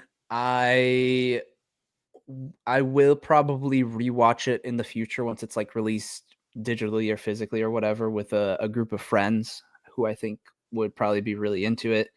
And I do think it's great. It is my 5th favorite movie of the year, behind Superman, behind F1, Weapons, and Sinners. That is where Ne ZHA 2. That's good. That's good company to be around. So, and I gotta say, I got what I gotta say, 2025 is a pretty dang good year for movies. I know we talked about that, but add this to the list of this is clearing 2024 other than Dune Part 2. Yeah. Well, I had a successful recommendation, and that always feels good. I don't feel like I'm just screaming in an empty hallway, or I'm not just like out of my head. Because I mean, if I would have been talking about this movie the way I have been, and then you'd be like, yeah, I mean, it's fine. Like that is, I don't know. And then Charlie's like, yeah, that shit was ass. That'd have been real bad. So whatever, I had a successful recommendation. And just to tie it back into the beginning, Ben, anime does this shit on a weekly basis. I mean, it's this good. That is our closing thoughts on Ne ZHA 2. I'm excited for Charlie's thoughts, actually, to see if he falls more on my side of the aisle, if he falls more on your side of the aisle, if he agrees with some of my differences of even just saying that, like, you almost have to align with hype moments and aura for this to be number one, in my opinion. Because it's like I know you talked about the story and the character work. For me, the story and character work in Superman is better than this. Like in Sinners is better. Like that's where I just Sinners hands down, yeah, for sure. I mean, Sinners for sure. Superman, I don't know. I'd push back on that. See, but like, I mean, I don't know. For me, it's crazy for you to say it is solely based on hype moments and aura for somebody to have this at number one. For somebody to have this at number one. Well, here's what I would say. I think if you take hype moments and aura away and you just go based on characters and story, that you're going to give it an 8 or a 9. But the hype moments and aura is what you have to rely on in order for it to be pushed. Like you have to really, really like the hype moments and aura, in my opinion. I can maybe meet you halfway there. But maybe you could say the complete opposite and say it has the hype moments and aura, therefore you're going to rate it highly, and that you appreciate the characters and the story, and I think pushes it to your number one? I think that's you can more look at it so both where ways. I think that's more so where I'm leaning, because it's one thing for something to be written so good. It's another thing whenever you supplement that writing with great moments. And I think of Attack on Titan. I mean, Attack on Titan has its amazing writing where if you take all the action out, I mean, it is still 10 out of 10. But then they find a way to weave the action into writing moments to where you see something happen and that moment is directly like, yeah, it's action. Yeah, somebody's like doing a pose or like, yeah, it looks cool.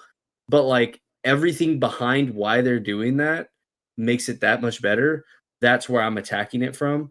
So whenever I do Yeah, see those high moments in Aura, it's just it's being carried by everything that the writing has done for that character and everything that set that sure. up. And Yeah, I mean that's I do the same thing with One Piece. Anytime Luffy's sitting there making a sick ass pose, it's like, oh my god, he's liberating this land of people. Like this is the sun god Nika, and that amplifies that moment. but you Obviously, I could could just just look look at it at as it like he's ore farming. exactly, just like, oh my Yeah, god, he's ore sure. farming. Exact both ways. So Well, and I'll meet you all halfway. all of these movies that we talk about, like the sick moments in Superman where the building's falling and he saves that last lady who's trying to drive across the bridge.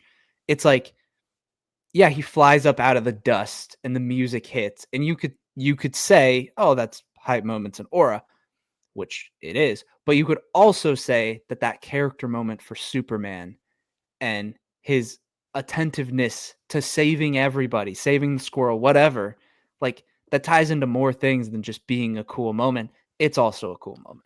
It's both. Well, and here's where Henry Cavill, that is hype moments in Aura, and that's it because the writing ain't there. That is where that definitive line is I don't drawn. know if you guys have seen this edit that's been going around, but it's a mashup of scenes from Man of Steel, and then they've edited in David Cornsweet's Superman, and it's literally like scenes of Man of Steel where stuff is getting destroyed, and then it's like David Cornsweet like saving someone or saying like, "Come on, man," and like it's just this back and forth between them. And Dude, I have not. they also edited the building falling scene where all the buildings tip over, and then when the building tips over, the person just dies. It's just Dude, like it's like Henry. It was if Henry Cavill's Superman was in the new movie and he just lets the building fall. I don't know, that had me dying. I thought that was so funny. I love Zack Snyder Superman slander.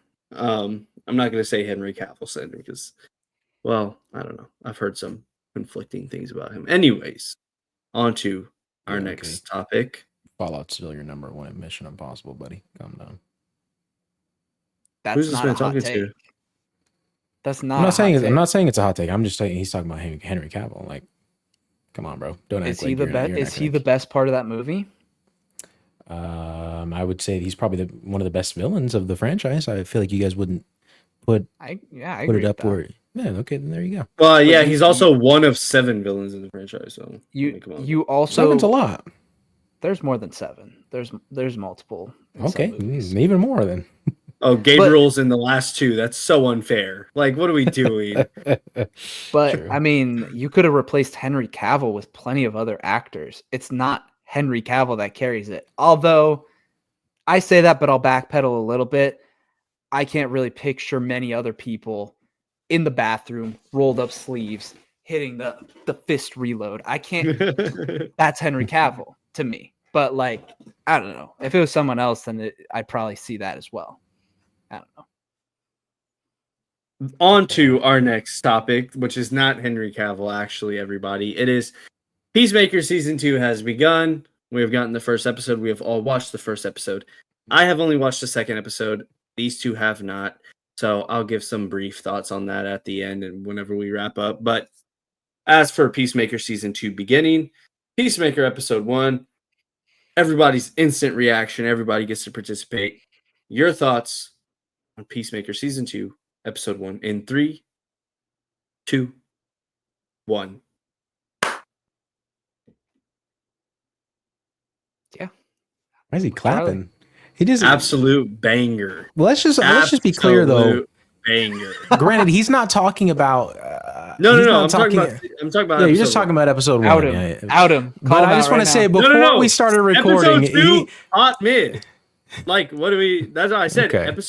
Season 2, episode 1, instant reaction. Really, so you loved episode 1 that much? Oh, I thought it was an absolute banger. Okay, I thought it was an absolute. I respect that take, and I can appreciate know what? that.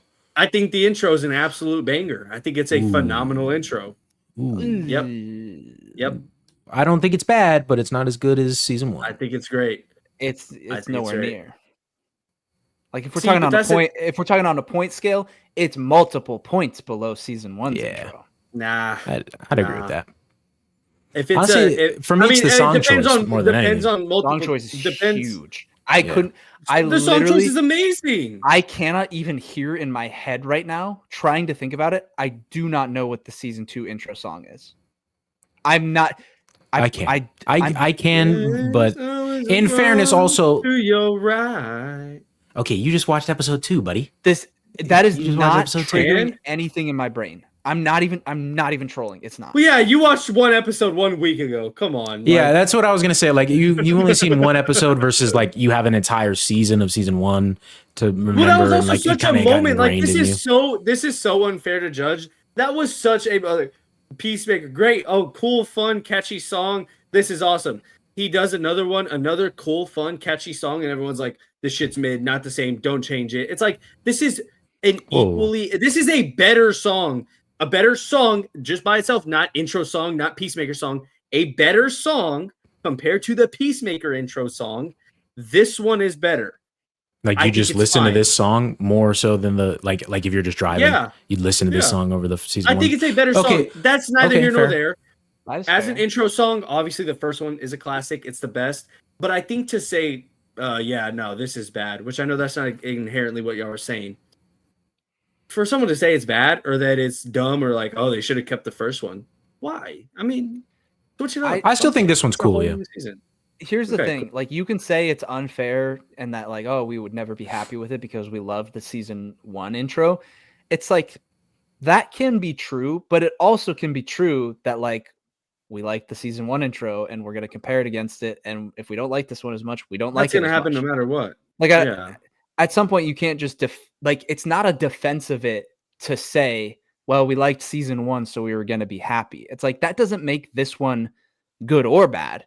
Oh yeah. No, I'm not saying that at all. But I agree with you where you're saying it is always going to be held. It will never, if they didn't keep the same song as season 1, which they didn't, there was no universe where anything was ever going to be satisfying for somebody. Yeah. So like, I think even if they kept it, then there would be people that complained that they didn't do anything new.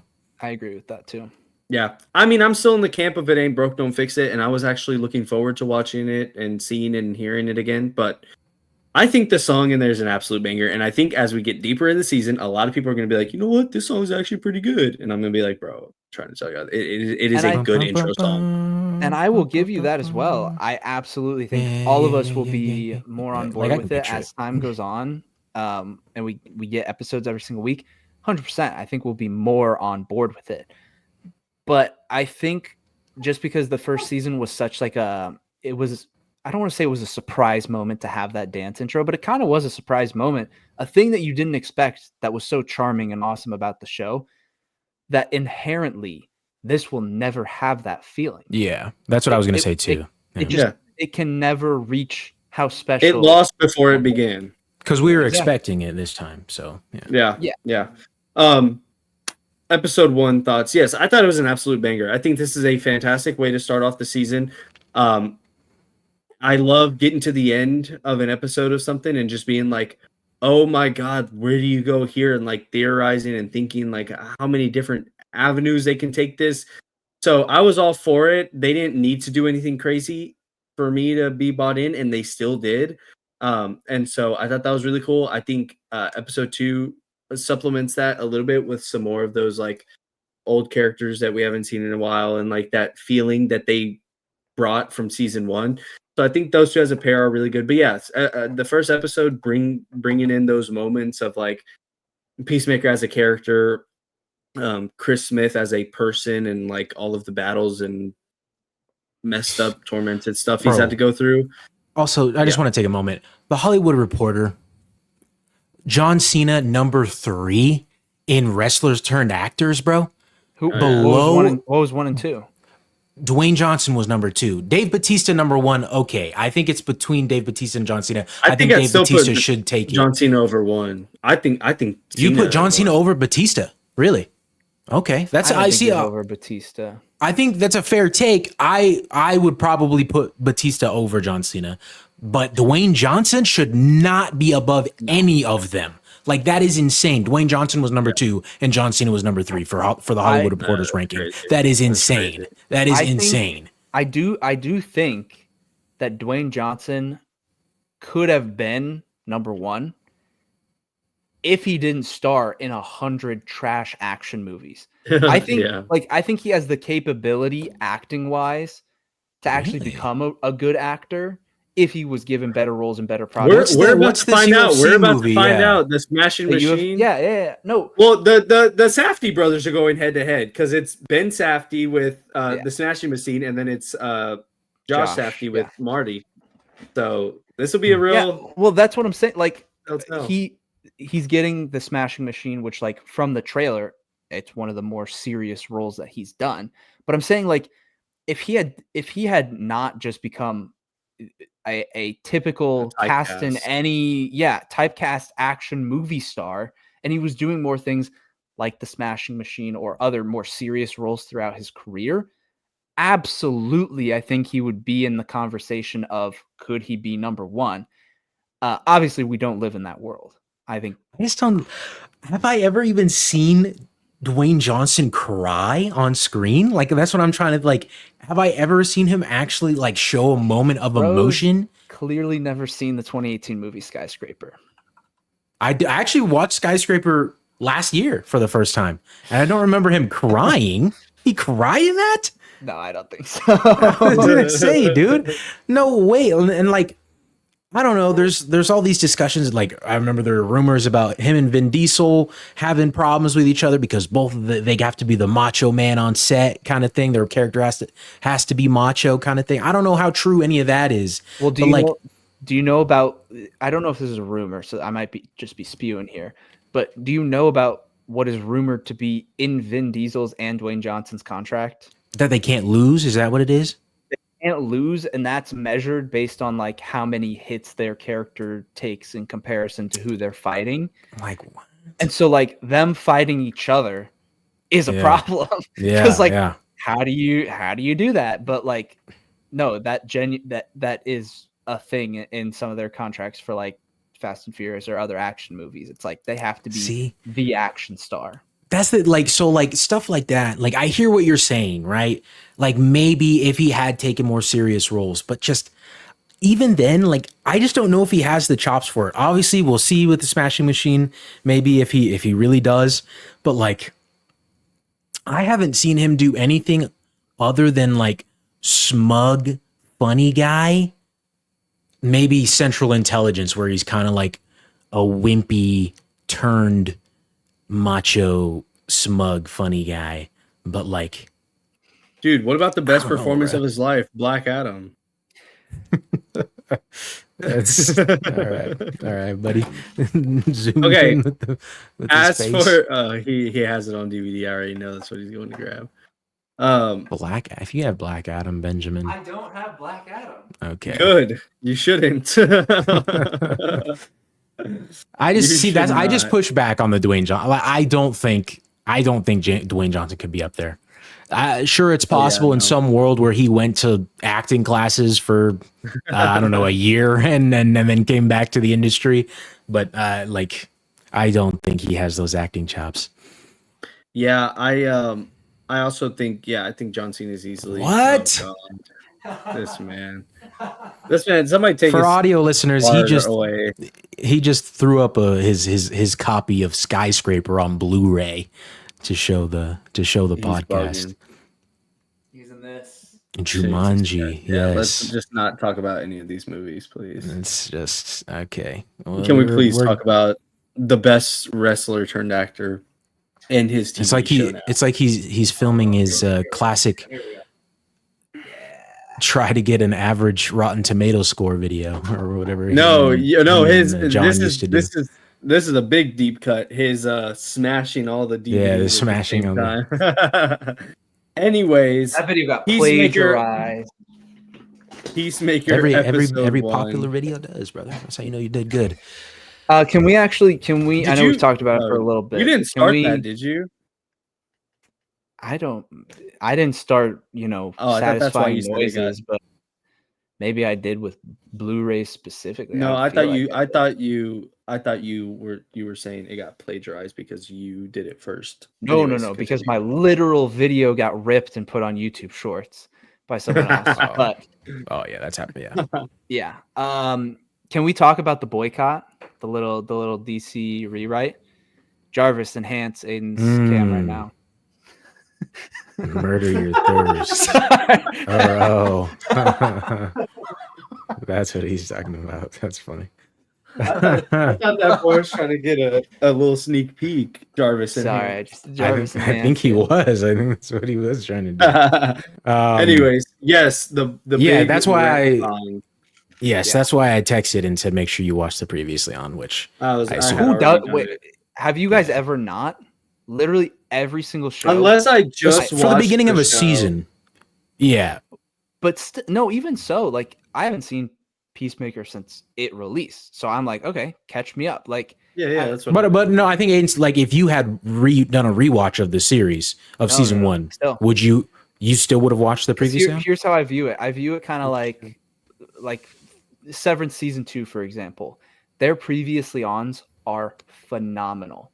And the reason is because they show you everything that you need to specifically know from previous episodes for the pocket. But I feel like that spoils a lot. And so sometimes, especially for Severance season 2, I wanted to skip them a lot because I was like, I don't want you to tell me what I should prepare for this episode. I want to be blindsided. So if we're gonna do a backstory on Gemma and Mark, I don't need to see Mark explaining how she died. I don't need to see all of this stuff. Just skip it and then be like, oh wow, we're in the past. Like I think that's so much better. Yeah. I'm absolutely the opposite, which is if you're going to tell me more of the story, show me the important things that need to be on the top of my brain right now. Maybe it's because I'm a little slow and I can't process everything and hold in all the information from an entire. Bro just randomly started insulting himself. Like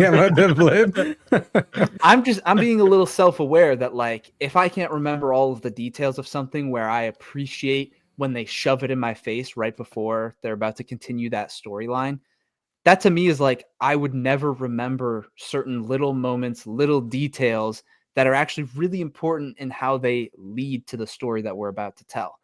I think that way in all of storytelling, just in general, even in like rewatching the MCU, I watch a movie and I'm like, this is a great little detail that I've never thought about how it ties into this person's character arc in a future movie. It's like those things aren't just on the top of my brain for every character and every storyline and every piece of media.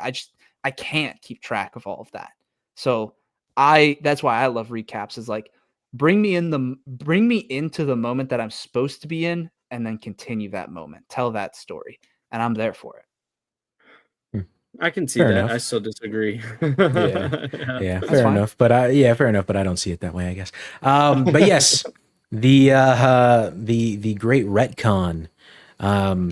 I laughed out loud. I thought it was very funny. Like it was so unexpected that like because there's a moment right before they show that scene and it's Adebayo's character. She's like, can't you call in the Justice Gang? And I was like, what? Why would they have said that back then? And then it showed them all there, and I was like, oh, dude, this is sick. I found it so funny because like all I was picturing is all the Snyder fans are so mad. Like all I was like, it's probably bad. I shouldn't be happy that people are pissed off, but I love it. I thought that was so funny. That's funny because whenever I was watching, I didn't even catch that. I just assumed that she had said that in the first season. I was like, oh, cool. She referenced the Justice Gang back then? Interesting. Yeah. I completely forgot that she said calling the Justice League. I also haven't watched it since it came out. And so, I wasn't surprised. Took me off guard. I actually wasn't too surprised. Well, see, I actually was, because one of the theories I had was that something with these alternate universes would have pulled Peacemaker into this universe, and that this would be the universe that we're setting the DC in. Obviously, there's a lot of like holes and things you have to jump. Like, this is obviously the better way to do it. Yes. And so for me, it caught me by surprise, because I thought the whole point of this season and these different universes was going to be pulling Peacemaker into it. Yeah, but they're now I see essentially that wouldn't confirming work, it's the but- opposite. We are there, which maybe that would have been a better way to do it. But like, I don't know. I still think, obviously, the story that they're telling and the multiple universes and whatnot. I mean, I have my theory for how it's all going to pan out, and we can talk more. The Batman specifics on comes that. in. Yeah, we'll talk about that later. Continue. Yeah, that's what I was about to say. That's exactly my thoughts. But I was gonna say, don't pretend like you wouldn't be happy about that, all right? I Don't pretend wouldn't like be you wouldn't. happy. Are you kidding? If the Batman showed up in Peacemaker? Oh yeah, no. I think if Robert if he got Pattinson's pulled in from Batman another universe showed into up this in one. Peacemaker, Oh, I thought would be sorry. I guess I was pissed. confused. Oh no, I was. I'd love if that. Hold No, on, you're, man. you're off your rocker right now. If he Dude, showed up in Peacemaker, If he was pulled from an alternate universe, I agree. I wouldn't no, like it. that's But what I was saying. No, but okay. this man. Yeah, is if he's tripping. just in the universe and then this is how they reveal that he's in the universe, you're not gonna like that, Ben? No, absolutely. Why? What do you need it to be? What do you need it to Because be? oh my god, because it's the same conversation all the time. Stylistically, this and this. Stylistically, this and this. Like you can't. That is not me. Okay, good. Okay, good. I jumped the gun. I'm sorry. Continue. That is- I got a little pissed off. People do say that, and I actually think they're stupid when they say that, Yes. because it's like Please, you can have both. Thank you. And even now, I've Thank been you. seeing edits of like the conversation between Clark and Lois while you have Batman and Selena. Yeah. Took me a second. Yes. Yeah, Selena, Kyle, you have them talking on the rooftop. How those conversations mirror with each other it's like, I need them together. Together. I've never been on the train of like, oh, stylistically they're different. It's like, Okay, good. No, good. duh. Gotham City is going to be different than Metropolis. Okay, like that. Even when we have Batman in the DC universe, you think it's going to look the same as Superman just did? Not at all. Swamp Thing is probably going to look completely different. Clayface, like these projects are going to look vastly different. Doesn't mean you can't have characters together. But anyways, Okay, good. This has nothing to do with, oh, dude, if Robert Pattinson's Batman showed up, the cinematography wouldn't look as good as it did in the Batman, so I'd be upset. This is not the conversation we're having. The conversation we're having is if there was any semblance, any possibility in the slightest that he would be in Peacemaker season 2 of all things, he should be in a different project first as an introduction to the DC universe. I'm just saying, like, there are other characters that I would be fine with it for. James Gunn made a little comment about like Blue Beetle could potentially just show up in a future Peacemaker episode. That Dude, I wouldn't care. So It's Blue Beetle. I actually could see that. I think that's going to happen this season, truthfully. His movie was all right, and I'd be fine if he stuck around. The Batman casually being introduced in the DC universe through Peacemaker would piss me off. Okay, I can see that, but it would still be like top 10 greatest comic book media moments in the past 5 years. Past 10 years even. Only way that I could like even be close to being on board with it is if it was like the scene from the end of season 1 of Peacemaker that just got retconned. And I'm not saying like an exact one-to-one replica of that scene. I'm saying there was a scene with like multiple characters or an excuse for why Batman would be there, and he just gets a couple lines in like that, I could maybe be hype in the same way that you were hyped to see. But that's still his introduction, though. That's why. But I'm saying I'm not on board with it at all. But that is like the sliver of if they handled it in a very particular, specific way and made a real excuse for it happening, I could maybe be like, okay, I'm fine with this. Also fine with it for the fact that we would know that he's going to be in the DC universe. But that's like, I'm saying, here's the train. there is this tiny sliver on the back of the caboose that I could maybe hang on and be on board with. That's what I'm saying. It's like, I'm not there, but I could be. I'm not, but maybe. Wow. Okay. All right. Fair enough. I like it. Fair I like That's the just me. passion. That's just me. But the retcon was, it was great, and not at all what I expected. But I'll be curious to see when we talk about just like the overall story of where the season seems to be going. I want to hear your guys' theories because I kind of have my thoughts as well. I don't so much have a theory. Brandon brought up a good point of getting into this universe. Obviously, this seems like it's a perfect universe to him. I think we can safely say that it's going to end up not being a great universe. It's going to be actually the complete opposite. It's going to be bad. I think that's definitely the direction they're going. And he brought that up, and he said that, yeah, it'll just be about, it was always going to be bad. It's anything with his dad and his brother being alive was always going to be worst case scenario. And he'll eventually have to take out his dad again and his brother both again. That's always what needed to happen. And he'll come to realize that this season. And oh wow, almost went crazy there. That happened this episode, not last week. Anyways, he's going to slowly realize that this isn't what it all seems right now. And I think everybody can agree that that's probably where they're going to go. My theory came. I saw this on a little reply on a Twitter thread, and I couldn't save it. Somebody said Keith mentioned something about like Harcourt being with that guy that she's with now, right? Like he mentions that he should probably go try and get her back. Junior? This person, huh? Junior? Is that where you're going with this? Yeah. That she's dating Rick Flag Jr. and they bring him back. Yeah. And I really like that. I think that's good. Max. That's good. Yeah. I think that would be really awesome. Yeah. So I had to throw that one out there. I would speculate. I would love to have him back, just in general. Well, the whole tweet came from somebody saying, it's so apparent how much James Gunn regrets killing him off as a character. See, but that's the thing, and like James Gunn has that rule about like not killing people, and like he already broke that with Peacemaker, right? Yeah, but he's breaking that with, with Peacemaker's father and with Keith. Like the alternate universe is an excuse. It's like, but I just mean the idea of bringing, because I don't think they're not going to stay, but like Rick Flag Jr.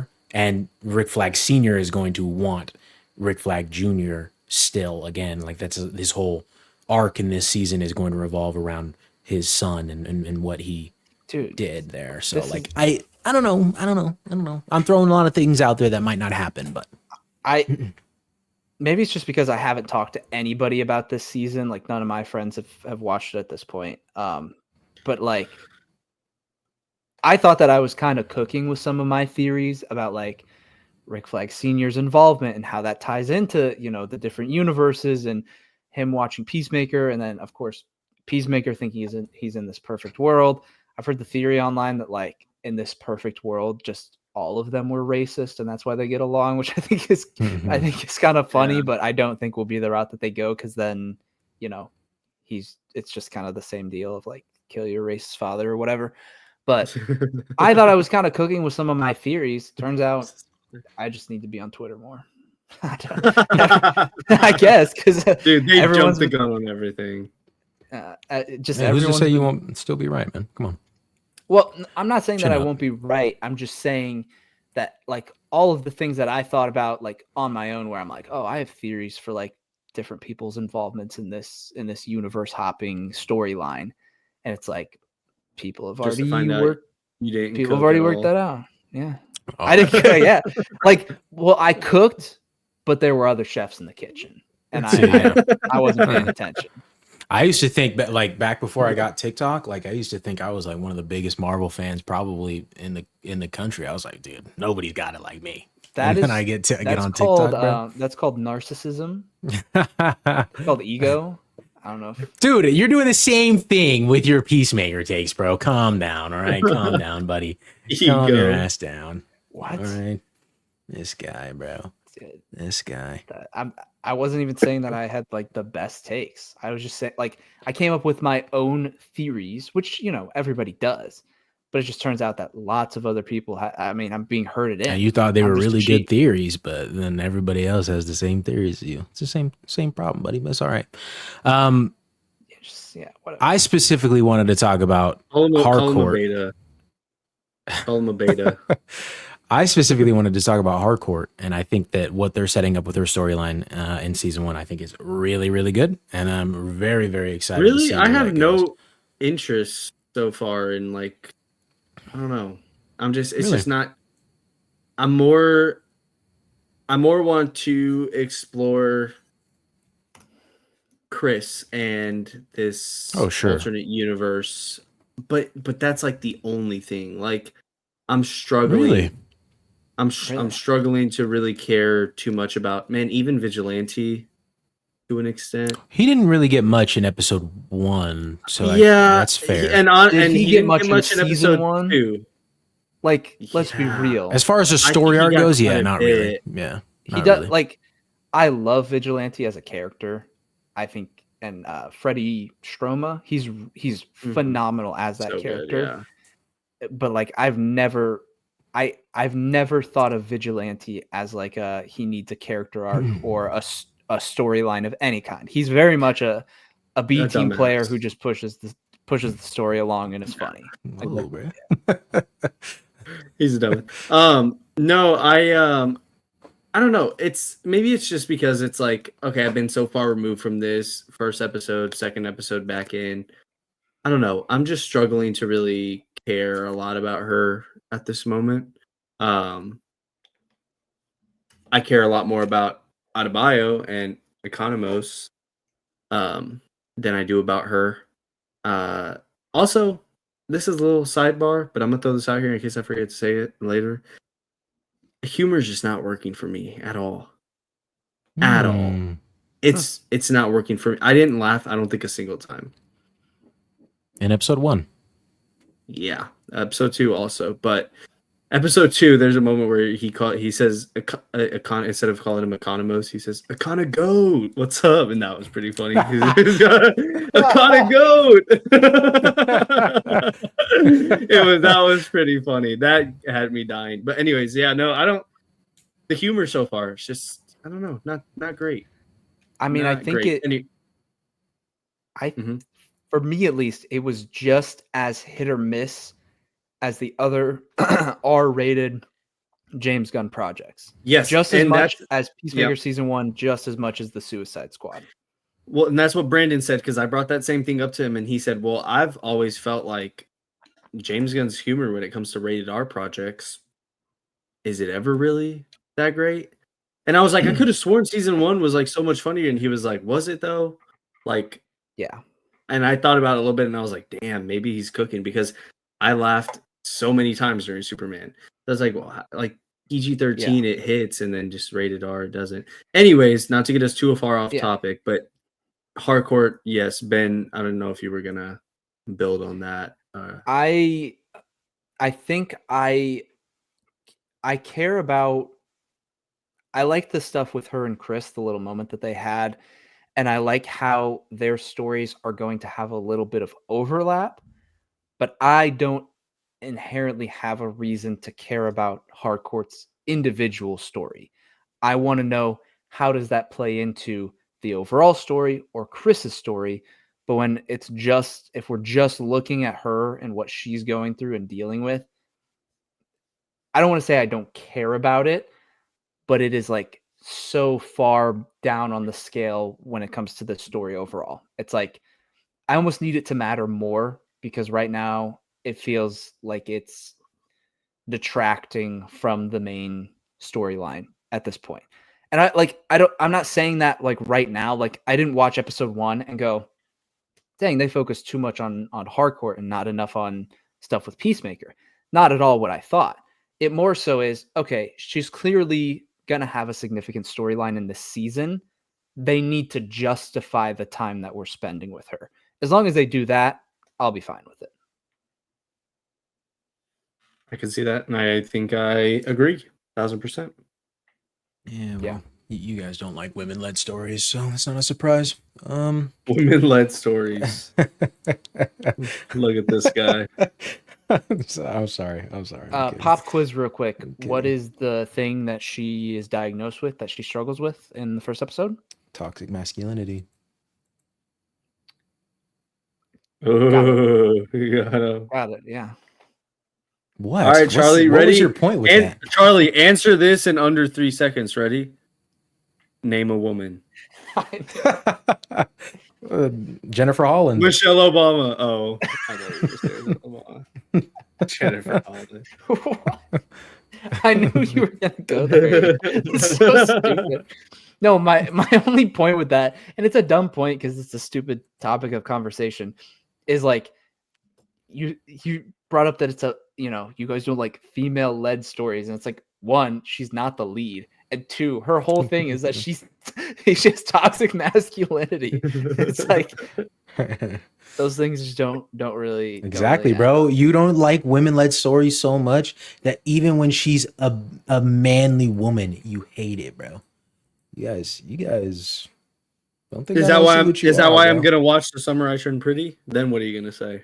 I'm never watching. I hope when you watch that show that you hate Belly, because you should. So okay, good. Hey, Kim Wexler, still my goat. Come on, that's man. true. Talk to me. Very next. excited for the next show. Dude, that's what I'm saying. Like, oh man, I wish I could have remembered that. I would have put it on my list because that is gonna bang. Like, what the hell? That's gonna. It comes out this year. Yeah, November. Oh, okay. Which show are we talking on about? Apple TV. Vince Gilligan's next TV show. Kim Wexler, which she was in Rhea Seehorn. She was in Better Call Saul. She's gonna be the lead in it, and I'm a big Kim Wexler guy, man. She is awesome. Yeah. You make me happy. Benjamin. You got to get on that show, man. Well, so here's where I'm at with this. I'll keep this brief. Breaking Bad is probably the next, with all the Marvel stuff. I thought you just finished watching. Finished Breaking Bad. Breaking Bad is the next, like, more serious show that Reagan and I are going to watch together. We are currently watching. Gonna rewatch all of Breaking Bad before getting to Better Call Saul, dog. Well, here's my thing.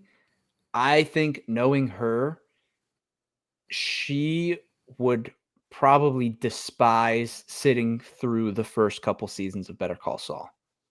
I think so.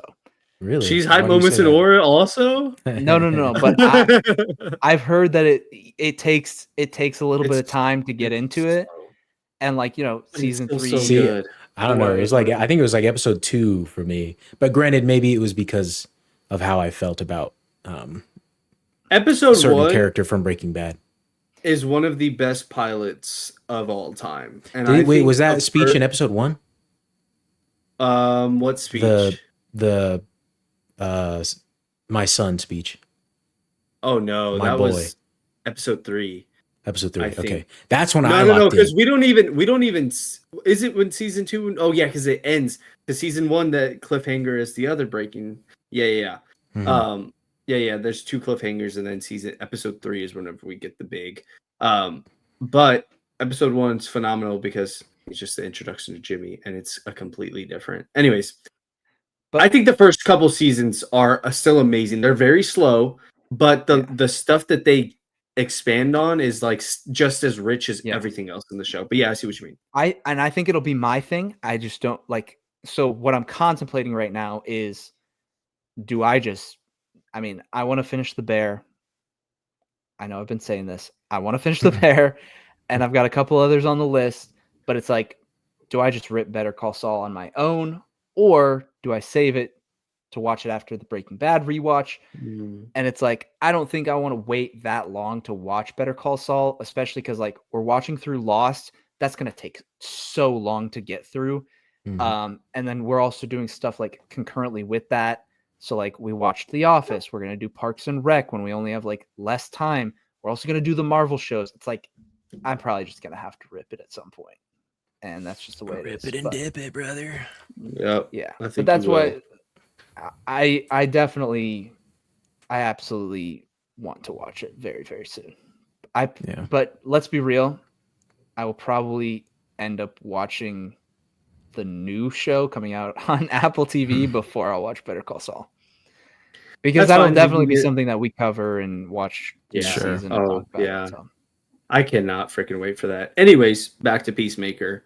What other thoughts, theories, and whatnot came from this first episode for y'all? And what did that ending look like for you? Because I was completely caught off guard. I thought he'd play a bigger part. The other Peacemaker. Honestly, that wasn't that shocking to me. I saw him like taking the place of this because like maybe it was because in the trailers they kind of showcase that this world is better than the other one. I didn't watch any trailers. Man, I like how I'm making a big deal about this Spider-Man thing. Me not watching any trailers. You just do that for every other project anyway. So it heightens the experience. I'm telling you. I'm excited. But yeah, in the trailers it says that that something to that effect anyway. And so I kind of expected at the other Peacemaker to be incapacitated at the very least in some way for our main Peacemaker to take his place, as it were, in this world. And I would honestly, I'm going to go so far as to say I don't think that this world is going to end up being a bad world. I think that this Peacemaker is going to end up being and having some secret bad things going on, more so than the actual world being bad. Because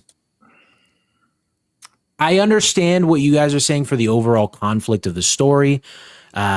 He's like, it's probably good for him, for this world to be bad, for him to realize like it wouldn't have worked out with his family no matter what, almost in a way. And so like he needs, like, it's a way for him to help move on from that. But I don't know. I think that for his sense of belonging to feel like that this idealized version of him in this new world is so great and so good, and for him to learn that like maybe it's not all that is cooked up to be, and that this perfect version of himself rather than the life that this person has isn't as great as he thinks it is. But that's just I disagree with that. Yeah, I'm the complete opposite. I actually think that this world is perfect for what he wants, but instead of saying that it's flawed, so he has to come to the realization that it was never going to work with his family, instead, he has to make that decision and that sacrifice to be like, I have the ability to go to this perfect world and to have Keith and everything is great, but then to have some sort of other motivation that's brought in or other thing that's brought in to why he chooses to not step into that world. So I think it's the opposite of not, because like if he just realizes that it was never going to work out and he has to kill his dad and kill his brother, to me, that's playing it safe. So doing something different would be, no, everything is great. And he could just choose to go into this world, leave his life behind, and that's it. But giving him a reason for why he would choose something that he already has, a reason why we know him, we know who he is, what we've seen of his story so far, why he would choose his flawed, lonely life over a fake, perfect world that he was never a part of. That to me is a lot more interesting. I agree. I can agree that it's a lot more interesting. I just struggle with the idea. This version of like, you'd really have to put in the work for me to be behind the idea of this our version of Chris, our version of Peacemaker, choosing to make that choice, because like there's no downside to that right now for him. Like there, whatever reason that you're proposing, like that it'd have to be a pretty grand one in my mind. Yes. Yeah, but and I agree with that. They would really have to earn it. I'm just saying in general, rather than the like realizing that even in a world where his brother lives is still a flawed world, rather than just dealing with accepting that, if instead it was perfect and he's still choosing his flawed world. For whatever reason, they're able to flesh that out.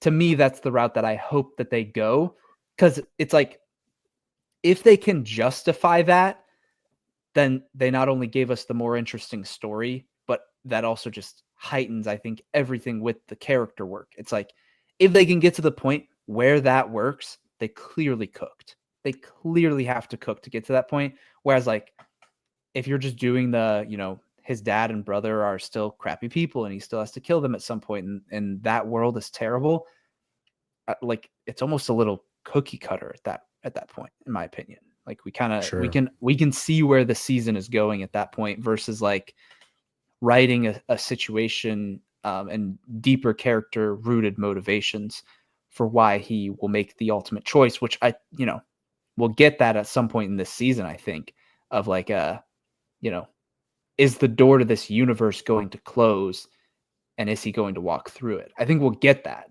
So it's a matter of, how do they flesh out both worlds and his character to make whatever that decision is justified? I like it. I like what you're saying. Thank you. We're cooking here a little bit. But I think the obvious answer is that he's probably staying in the universe that we know he's staying in. Like, I don't. Sure. Yeah. The craziest thing that they could do, I think, is just ship him to a different universe. Yeah. And I could see that happening too, truthfully, because Peacemakers, like, what reason is there to specifically keep him in the new DCU that's now focusing on so many other things? Like, dude, think about that too. Like, where we're going with the universe. Like, Peacemaker season 2 already got put on the back burner for a little while James Gunn was making Creature Commandos, Superman. Like, is the future of Peacemaker so, like, set in stone in this universe, this DCU, rather than like an offset of it or an offshoot of it? Put him over there while we make a Green Lantern show, an Amanda Waller show, a Supergirl movie, and whatever else they've talked about that they're going to be making. Another Superman movie. They do have a whole branch called Elseworlds. Yeah. Is that specifically solely just for the Batman, or would that not be another reason to? I mean, right now you could technically lump some of James Gunn's previous projects in there, like the Suicide Squad. He's basically said anything that we see at this point is canon, and anything that's talked about from previous projects is canon. But you can't just say that the entirety of the Suicide Squad is canon. Like, Margot Robbie as Harley Quinn is not canon to the DC universe. Mm-hmm. That is not an official thing that we know for sure. So, but does our Peacemaker getting shipped off to a different universe, does that make any of the stories that are told with him in that universe Elseworlds, or is it just our Peacemaker in a different universe? I get what you're saying, though, that they can they can do whatever they want, just like they have, and they kind of can excuse any of it by just saying, like, oh, it's in a different universe, or it's Elseworlds, or whatever. They can tell any story they want. But I don't know. I think I agree more with Charlie that, like, I don't really see him being a significant piece of this. I'm not portion fully of the on DC that universe. side. Oh, never mind. Yeah. I thought it was. Yeah, I agree with him too.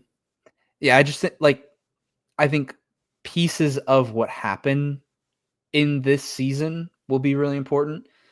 Sure. Like, stuff with Rick Flag, I think, could be very important. Yeah. Or Harcourt, stuff like that. But stuff will happen in this season that is important for the DCU going forward, yes. But the character himself, I think that it could be super interesting and a super, like, I don't know, like the Russo brothers, for example, always talked about writing themselves into a corner and makes it really interesting. So then they have to, like, write themselves out of it. I feel like writing Peacemaker being shipped off to another dimension, that would be an example of that. So I don't know. But then again, is that just to push him off to the side so they can focus on other things, or what? Yeah, it could, and then it really becomes a question of like, do we get to the point 3 years from now where we want a season 3 of Peacemaker? Like, Yeah. once we really get into the DC universe and we're rolling with movies and TV shows about Green Lanterns that people will care about way more than a Peacemaker show, like once we get rolling on that, are we really going to want to be 3 seasons deep into a Peacemaker show?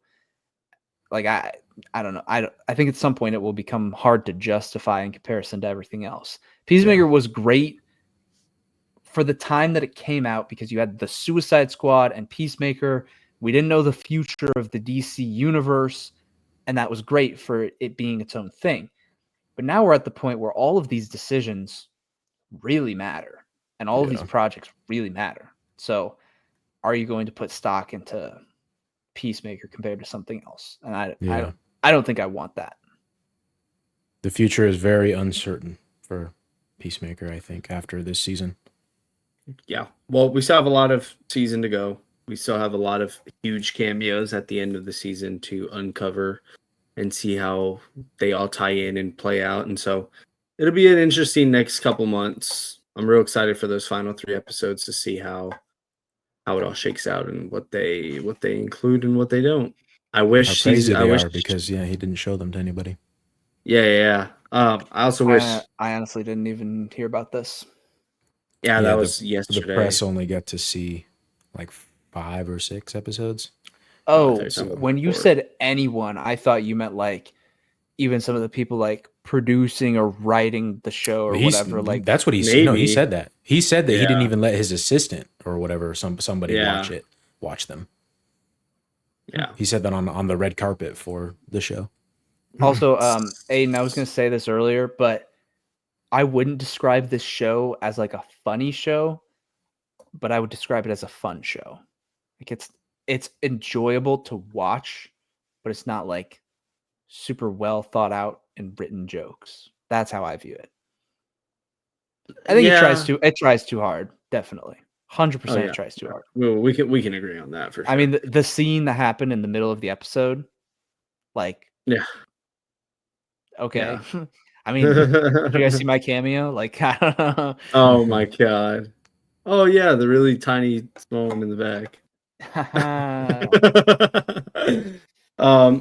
Well, as I said, we have a lot to uncover as the season goes on. Should be interesting, should be a fun one, regardless. At the very least, we should be in for some big DC world building moments. Ben has a case of the giggles. Dude, he said we have a lot to uncover, and I thought about making a joke of like, that's what James Gunn told me on set. This man's really confident in his weapons and his weapon that he has. Anyways, it's late for us, so Ben's case of the giggles, please ignore. Yeah, I'm excited to see what happens with the rest of Peacemaker. We'll be here to cover all of it. Next week, we will cover Peacemaker episode 3 and God knows what. So, something real quick. Sorry, I know we're trying to wrap up, but I just we didn't really talk about Rick Flag. I want to ask, does this feel like the same Rick Flag from Creature Commandos? No, not at all. Not at all. No. I think I still like. I think he so badly regrets killing off Rick Flag Jr. Yeah, and I don't know, basically having a stand-in Rick Flag Jr. It will never do it for me. It sucked in Creature Commandos. I didn't care about it, and I don't know. I don't really care about it here. I don't know. Frank Grillo just really isn't that great of an actor either. And so I don't really I just don't really care. I mean, he's typecast for the role. I don't know. Yeah, it doesn't change how less I care or how much more I care about it. It's just, yeah, I don't know. I really don't care about Rick Flag Sr.'s like arc or whatnot. I think it's cool to tie it into Peacemaker, I don't really care what happens with him after that because it didn't work for me in Creature Commandos. I had my complaints with him there. Didn't work with me in Creature Commandos, and having Frank Grillo stand there and do it in live action isn't gonna make it any better. Now, Rick Flax Jr., that's a different story. That is a man, and I would love to see that character come back. Peacemaker. Because What a joke. I think his addition in Suicide Squad was awesome. Yeah. So yeah, I'm not sold on Senior so far. Whatever, I just don't care. Agreed. Creature Commandos could be a big cameo at the end of this season. I think so. I think that's very much in the play more than anything we've talked about today. A live action Creature Commando. A live action Creature Commandos. I think the Bride for sure. I think she'll probably even get a Clayface treatment in the next couple years. She'll get a movie. Oh, that's what you're saying. Yeah. I think she will. James Gunn's very high on that character. I think. He damn near made her. I think he damn near made her the main character of the Creature Commandos. Yeah. True. So, I think she'll for sure pop up, if not the Commandos for sure. Blue Beetle. Blue Beetle, man. If Blue Beetle shows up, holy Batman. shit, I'm here. But you're gonna be mad if Batman shows up, buddy. Dude, get him out of here. Get him out of here. You didn't listen. What are you showing me? Come on. you just truthfully did not listen. You'd be mad, bro. You said you'd only that be like is this, bro. it That's what you said, for bro. us. Tune back in next week to see what we're covering. We're here every single Monday. Thank you so much for watching. This has been Words from the Nerds podcast. Peace. Adios. Sayonara.